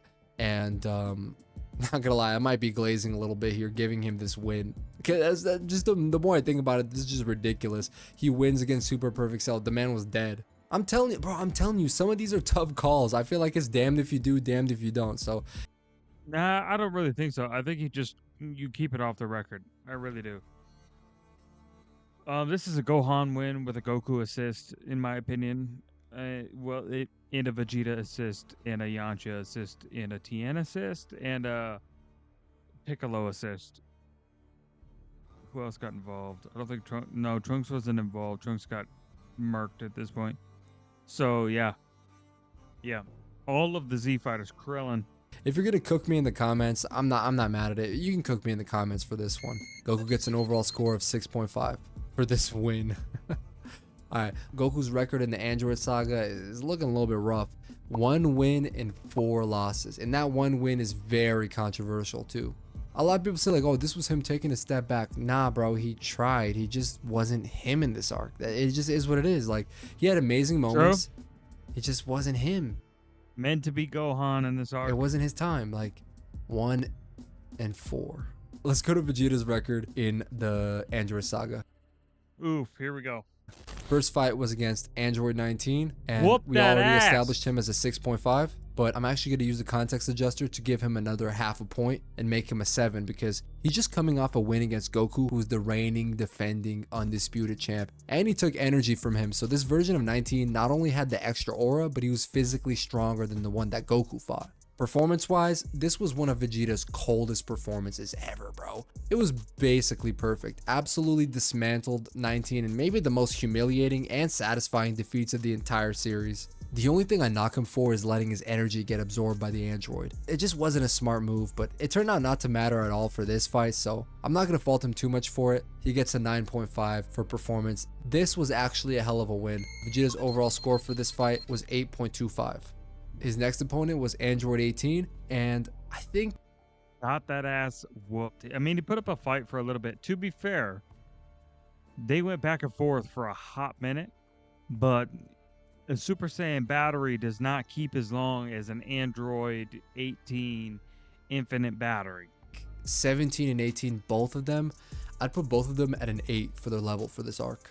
Vegeta's performance in this one, I think it's a little bit underrated for how brutally he got finished in the end.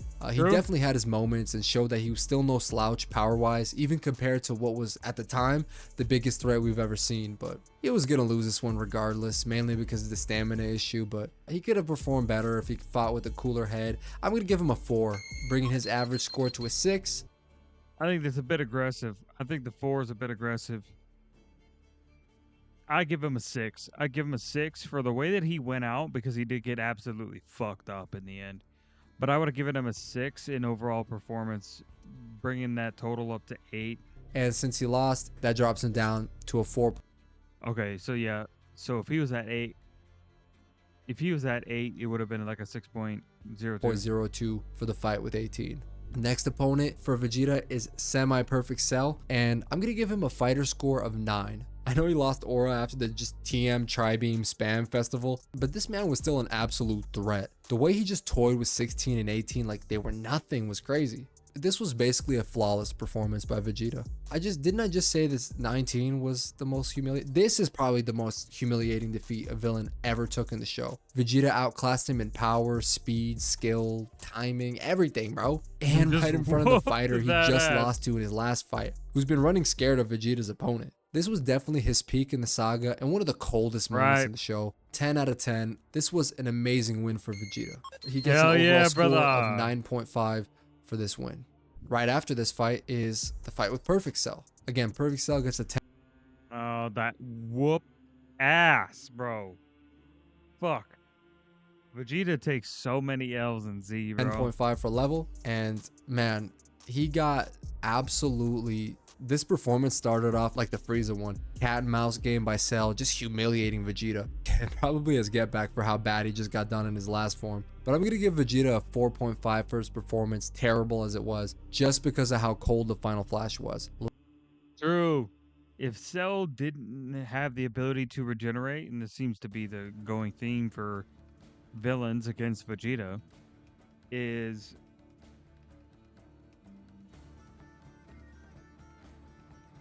he has this vendetta against people who can regenerate now because of fucking Majin Buu and goddamn Cell. Because if the final flash landed like it did and Cell didn't have regeneration, Cell would be dead. If the final explosion landed like it did and Majin Buu couldn't regenerate, then he would have been dead. Both moves very effective for what they were supposed to do, but unfortunately, hacks sometimes hacks are the easiest and best way to win, and it's so fucking shit. Legendary stuff, and blew off a chunk of Cell's torso. I don't care what Cell says, he did not think he was going to do that kind of damage. And I might be being generous, but 4.5.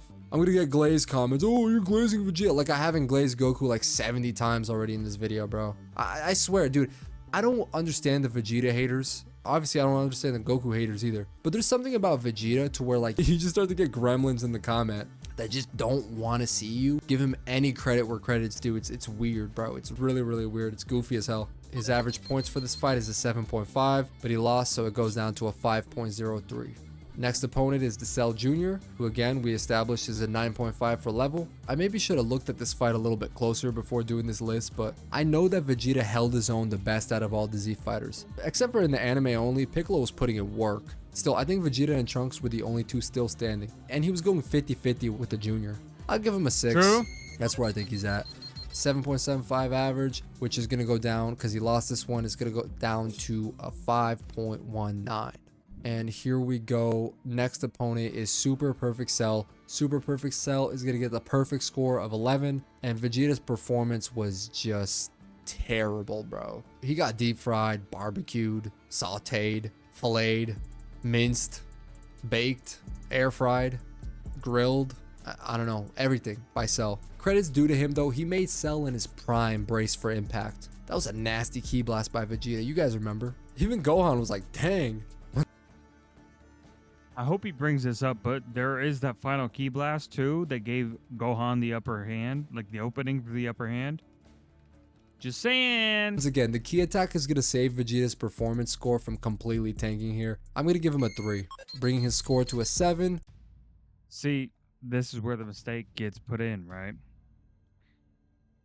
Because you can write that moment off as a separate fight, but if you do that, then you're just ignoring the fact that the villain is Super Perfect Cell. In the context of Super Perfect Cell, you have Vegeta getting absolutely fucked up for a minute, and then Vegeta doing a rush attack, scaring the fucking shit out of Cell. Cell responds, knocks him out again, and then Gohan and Super Perfect Cell get into this beam struggle. Goku gives him the coaching thing. Gohan is looking for that extra opening, right? And then Vegeta flies up in the air, Super Saiyan again, blasts him one more time, and then Cell has to divert his attention away from Gohan, and then immediately gives Goku and Gohan the opening. So there is an argument to be made that Vegeta was also up at the same level as Goku as far as the most important, like, pivotal moment of the arc as far as like getting the win over Cell. And the overall score after the loss is a 4.69. His next opponent is again Super Perfect Cell, but he fought him alongside Gohan, Goku, I guess, Piccolo.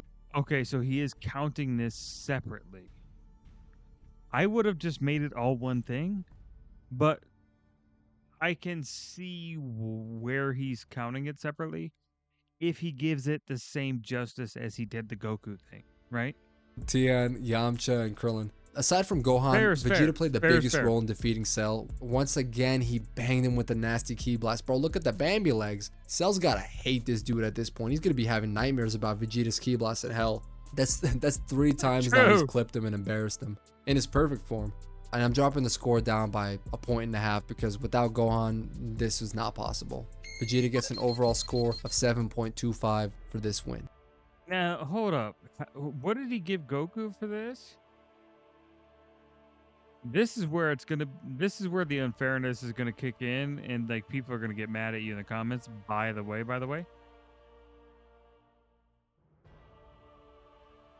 Where's it at? It's like right here somewhere. Yeah. What did he Convincing give you Goku? again, I'm not mad at you, but his score for this fight, just because he played such a pivotal role, I'm gonna give him a 5 for That's where people are gonna get mad. Now you did adjust the number. performance. I want to make that I'm dropping it context by clear. 2.5 because he had an unbelievable amount of, you know what, bro, I'm gonna drop it down by 3, bro, because he had an unbelievable amount of help for this fight. Okay, so he gave him a 2.0 and Vegeta got a 3.5. I think that's All right, fair. guys, let's move back over to Goku. Goku's first opponent in the Buu saga is Yakon. Which, by the way, I guess kind Yakon. of really late in the video for me to mention this, but I'm not counting filler-only fights, which kind of Fucking W. Fucking W. Because the filler did not include anything relevant.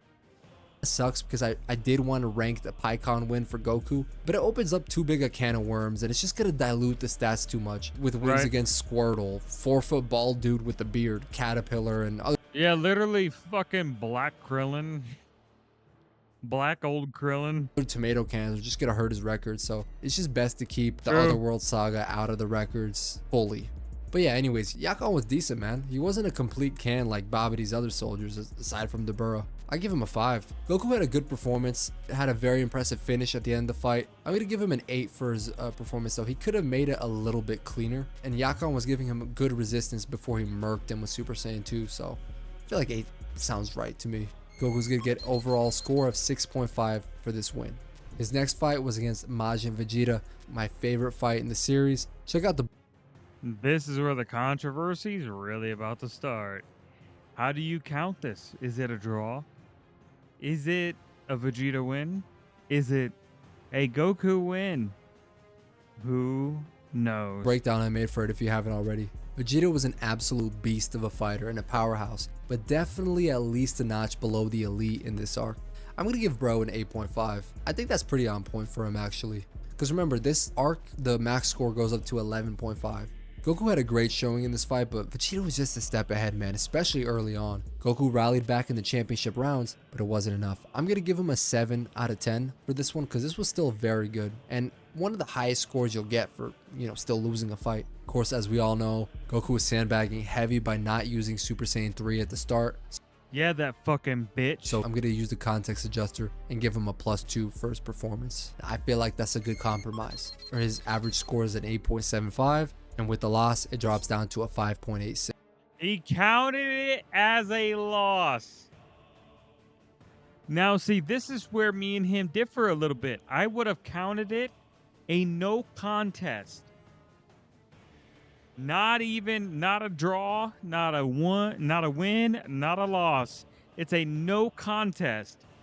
Because in the context of the show, they completely agree to stop fighting. It is a 100% the end of the fight before the moment where Vegeta sucker punches the absolute fuck out of him and then takes a sensu bean and runs. Next opponent is Majin Buu. And Majin Buu, bro, Fat Buu was a solid 10.5. He's definitely elite in this arc, but he ain't cracking 11 because he's the weakest form of Buu. As for Goku's performance, Fair. Goku was teeing off on Buu in this fight and Oh, Super Saiyan 3 Goku was fucking him up. looked super impressive, but his It was stamina drain hilarious. was bad, and he didn't fully put his foot on the gas like he does eventually in the Kid Buu fight. Goku won this fight, but there was a big question mark to his win because if it had gone on, we don't know for sure who would have won. Even though I think it still would have been Goku, I'm gonna give him a 6 for performance. I think obviously from a writing standpoint, you could say Goku for sure, but from a narrative standpoint, if they really wanted to continue the arc, then Buu would have had to won, which would have been just a match between like stamina versus durability. And I really think that Buu's durability is just ridiculous. I mean, it's insane. I mean, we're talking about fucking in his Kid Buu form, he walked back a Super Saiyan fucking spirit bomb before it finally overtook him. Like, it was insane. Like, he was incredible. Not his best win, but still solid, which brings his overall score for this fight to an 8.25.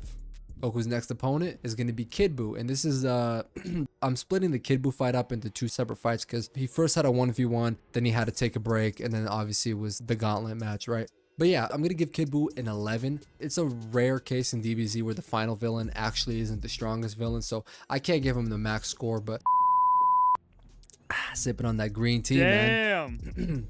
That green tea.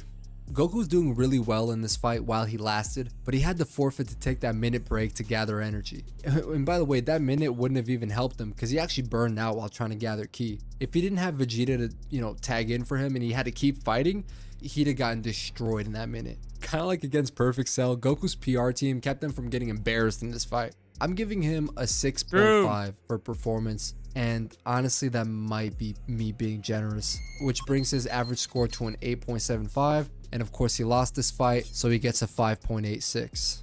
Next and final fight for Goku on this list is again versus Kid Buu, but this time it's with the help of Vegeta, Fat Buu, Hercule, Earth, New Namek, the human race, the Namekian Bro, this shit's like a 1 for everyone involved. race, bro, everybody. I feel like I might have helped. Kid Buu, of course, gets an 11 for score. Goku, I'm giving him an 8 for his performance, just because the Spirit Bomb was legendary. Granted, he wouldn't have been able to finish it off without the help of everybody, and even Bro, you can't give him a good score for that, brother. A move that requires the participation of everything ever all the time is not something that you can give credit to Goku for. And this it's no different with Vegeta, right? Like, if Vegeta pulled the same fucking move, then what are we even doing? then Like, he still needed the wish that restored his power. So I'm gonna drop his performance down by 3 points for obvious that's fucking generous. Holy shit. reasons. So he gets a 5 for his weighted score for performance. Overall score of 8 for this win. Solid win still. Goku's record in the Buu Saga was 3 wins and 2 losses. Finally, we're gonna take a look at Vegeta's record in the Buu Saga. Starting with his first opponent, Pui Pui. Look, bro. Pui Pui was a bin man, tomato can, waste man bum. He was trash, bro. I'm giving him a 2.5 for level, and that's me being generous. My bad. Looks like I got my notes here. Looks like I adjusted him to a 2. Yeah, I dropped him down to a 2. Okay. Dude, he's a bum. He deserves the 2. Alright. Vegeta completely styled on him and Bro was literally Kui of this arc. finished him with ease. Flawless performance. He gets the 10, and his score for this win is a 6. Vegeta's next opponent is Goku, and listen, Goku is him. I'm giving him a level of 10.5 for this arc. Same tier as Fat Buu. Definitely below Kid Buu though. I can't believe how many people think that Goku would beat Kid Buu. Hell no. He ain't beating Kid Buu. Goku's a 10.5 for level, but we're gonna obviously use the context adjuster and drop him down by 2 points, down to an 8.5, because obviously my man was sandbagging. He stayed in Super Saiyan 2 for the whole fight, and 8.5 is his level as a Super Saiyan 2, which is the same level that I gave for Vegeta, so it makes sense. For performance though, listen, to me it was a legendary performance for Vegeta because he was going up against, if not the very best, then at least a top 3 pound for pound fighter of the whole, all of the series. You feel me? He landed more shots than Goku, caught him off guard with a lot of traps, just outfought him, period. Pound for pound, nobody's doing this well against Goku on an even playing field. So I'm going to give Vegeta a 9 for his performance, even though it was a very hard fought battle. But I'm going to adjust it by dropping him down a point because of the cheap shot at the end of the fight. So it brings him down to an 8. Vegeta gets an overall score of 8.25 for his win against Goku. His next opponent is Majin Buu, who we established before is a 10.5. And I mean, Vegeta did as well as he possibly could. He gave a good account of himself, but he just couldn't handle the power difference. It was straight up impossible for him to win here. For performance, I'm giving him a 4, bringing him to an average of 7.25. And with the loss, it's going to bring him down to an overall score of 4.86 for the fight against Fat Buu. Next opponent is Kid Buu. Okay, so he didn't factor in Final Atonement at all. Interesting. That's also going to be controversial. See, me, I would have factored it in because it was part of the fight. It was part of the fight. Now, just because there was an intermission doesn't mean the fight wasn't still going, right? There was an intermission, right? Obviously, you know, with the 2 fucking little children showing up and Piccolo and this and that and the other, right? But up to that point, like, Vegeta had hit him with a blow strong enough to buy him that amount of time for that interaction to happen. So I think that you could award him that as part of the fight. In factoring in Final Atonement, I think it would have jumped up his performance massively here. Let's see. So I would have jumped his performance up to 7. Would have jumped his performance up to 7, still giving him the loss. Obviously, but you know, bringing him to I think you have to figure that in. An average of 7.25, and with the loss, it's going to bring him down to an overall score of 4.86 for the fight against Fat Boo. Next opponent is Kid Boo, who was a score of 11, and same thing here as the Fat Boo matchup. He did as well as he could, and he showed his toughness, lasting a whole minute getting cooked by Boo. Goku didn't think he could do it. He had less to offer here though than he did against Fat Boo, so I'm going to give him a 3. Let's get an average out to 7, and with the loss, it brings him down to a 4.69 for this score. And the final fight is again against Kid Boo, who's an 11. Again, it's Vegeta with the help of Goku and everybody. Now that I think about it, he played the role here that Goku played in a lot of the group fights. This time he was the coach, the hype man, the idea guy. He did fight, he was stalling Boo, but he was getting fried. Overall though, he was definitely clutch in this gauntlet match, so I'm going to give him a 4.5 for performance, even though he didn't physically do much. We're dropping this performance score down by 3 points, just like we did with Goku, so bringing his performance down to a 1.5. The overall score for this win being 6.25. Vegeta had the same record as Goku. I think it's a bit harsh. I think I could probably would have left it at like a 2.5. I think a 2.5 is a bit more fair, considering he did do some physical fucking interaction with Kid Buu. Whereas like Goku's like coach moment was him literally dead, doing absolutely nothing. Actually in the saga, 3 wins and 2 losses. All right, guys, we're done. So let's take a look at some of these stats and just yap a little bit. Like I haven't been yapping for, I don't even know how long at this point. So I hour 55 minutes for me. got Goku's record as 10 wins, 9 losses, and 1 draw. His overall point value, the sum is 125.14, with his average point value per fight being 6.26. And for Vegeta, his overall record is 12 wins and 11 losses. The sum of his points is 138.33, so higher than Goku's, but he had a couple more fights. When you look at his average point value per fight, it's a little bit lower than Goku's at 6.01. Goku's average opponent level is 8.63, and his opponent's average adjusted point level is 9.03. Vegeta's opponents are on average a little bit weaker, 8.26 average level, 8.52 average adjusted level. But yeah, dude, so you see, like, the thing is, these guys have a high average level opponent, and that's why they're racking up a lot of losses. For Goku, I'm gonna put his top 5 wins on the screen here. So I got Frieza, then Nappa, and then Burter and Jace, Majin Buu, and Kid Buu. Those were the top wins that earned him the most points. And for Vegeta, it was Semi-Perfect Cell, and then Goku in the Saiyan Saga, Goku in the Buu Saga again, so he's 2-0 against Goku, we all know this. Android 19 and Super Perfect Cell, you know. 3-0. Thank you, Dragon Ball Super. During the gauntlet match. In the end, who had the best resume? It was Goku, man. Goku had the best resume. He fought on average the better opponents, and he scored on average more points. I think it's fair. I think some of the numbers were adjusted incorrectly, and some aspects of fights weren't factored in, but you can't expect perfection, right? But overall, I can agree that Goku is the overall better fighter. Well, actually not the overall better fighter, but the overall better record. I'll say that. Both times that Goku fought Vegeta in Z, Vegeta won, but Goku had the better career. But I bet some of you are surprised to see that it's not by that much though. They both have 1 more win than they do losses, and they both have almost the same amount of fights. I mean, come on. Do you see now why I respect both of these guys' body of work so much? Like, I'm not some fence sitter. It is what it is. Vegeta had a fire record. The only thing is though, you know what really separated Vegeta and Goku's record though? It's that one big win against Frieza. Put that stamp on Goku's career. Man, that did not age well, huh? Fuck you, Dragon Ball Super. Fuck you for taking that away from us, you fucking cunt.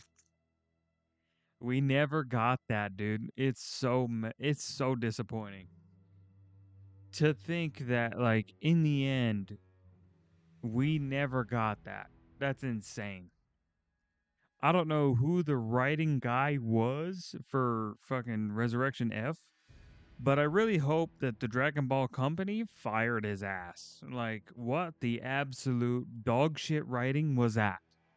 1, the temporal do-over thing was just fucking stupid to begin with. 2,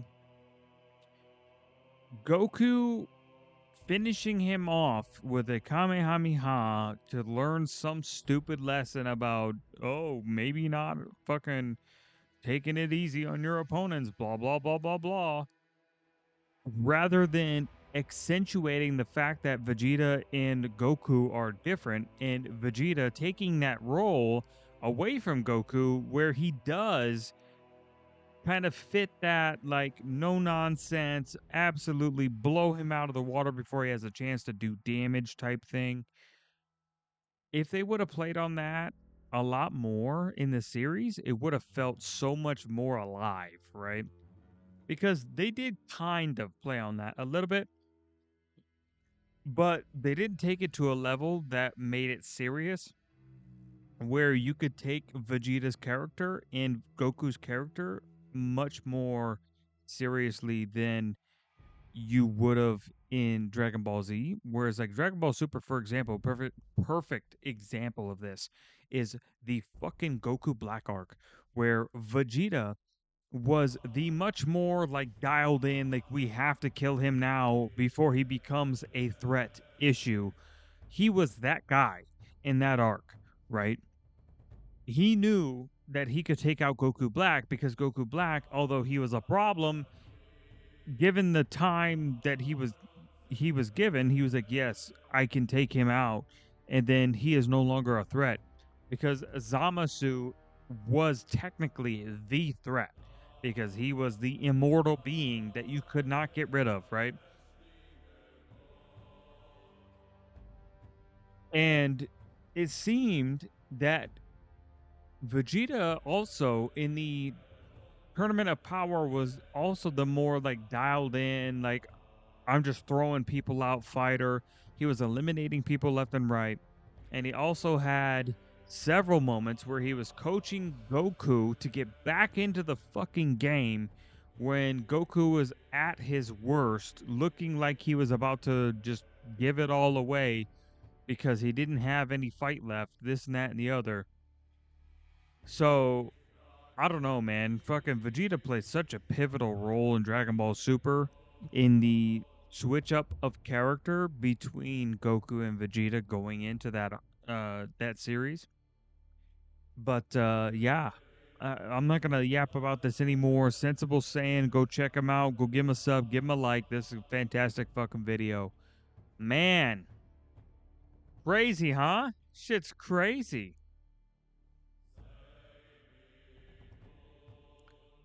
Now we are at 2 hours, and it's 11:30 at night. I'm gonna be honest. This one's gonna have to wait. I'm sorry to blue balls all of you, but this is gonna have to wait. We will record this on the next patch notes, I promise you. So stay tuned for that. Like, subscribe, comment, do all that good stuff. We will check this video out. It's 5 minutes long. We'll check it out. But we are at the 2-hour mark. I don't want to push it any more than this. So, like, subscribe, comment on this video. I appreciate you all so much for watching, and I will catch you on the next video. Peace.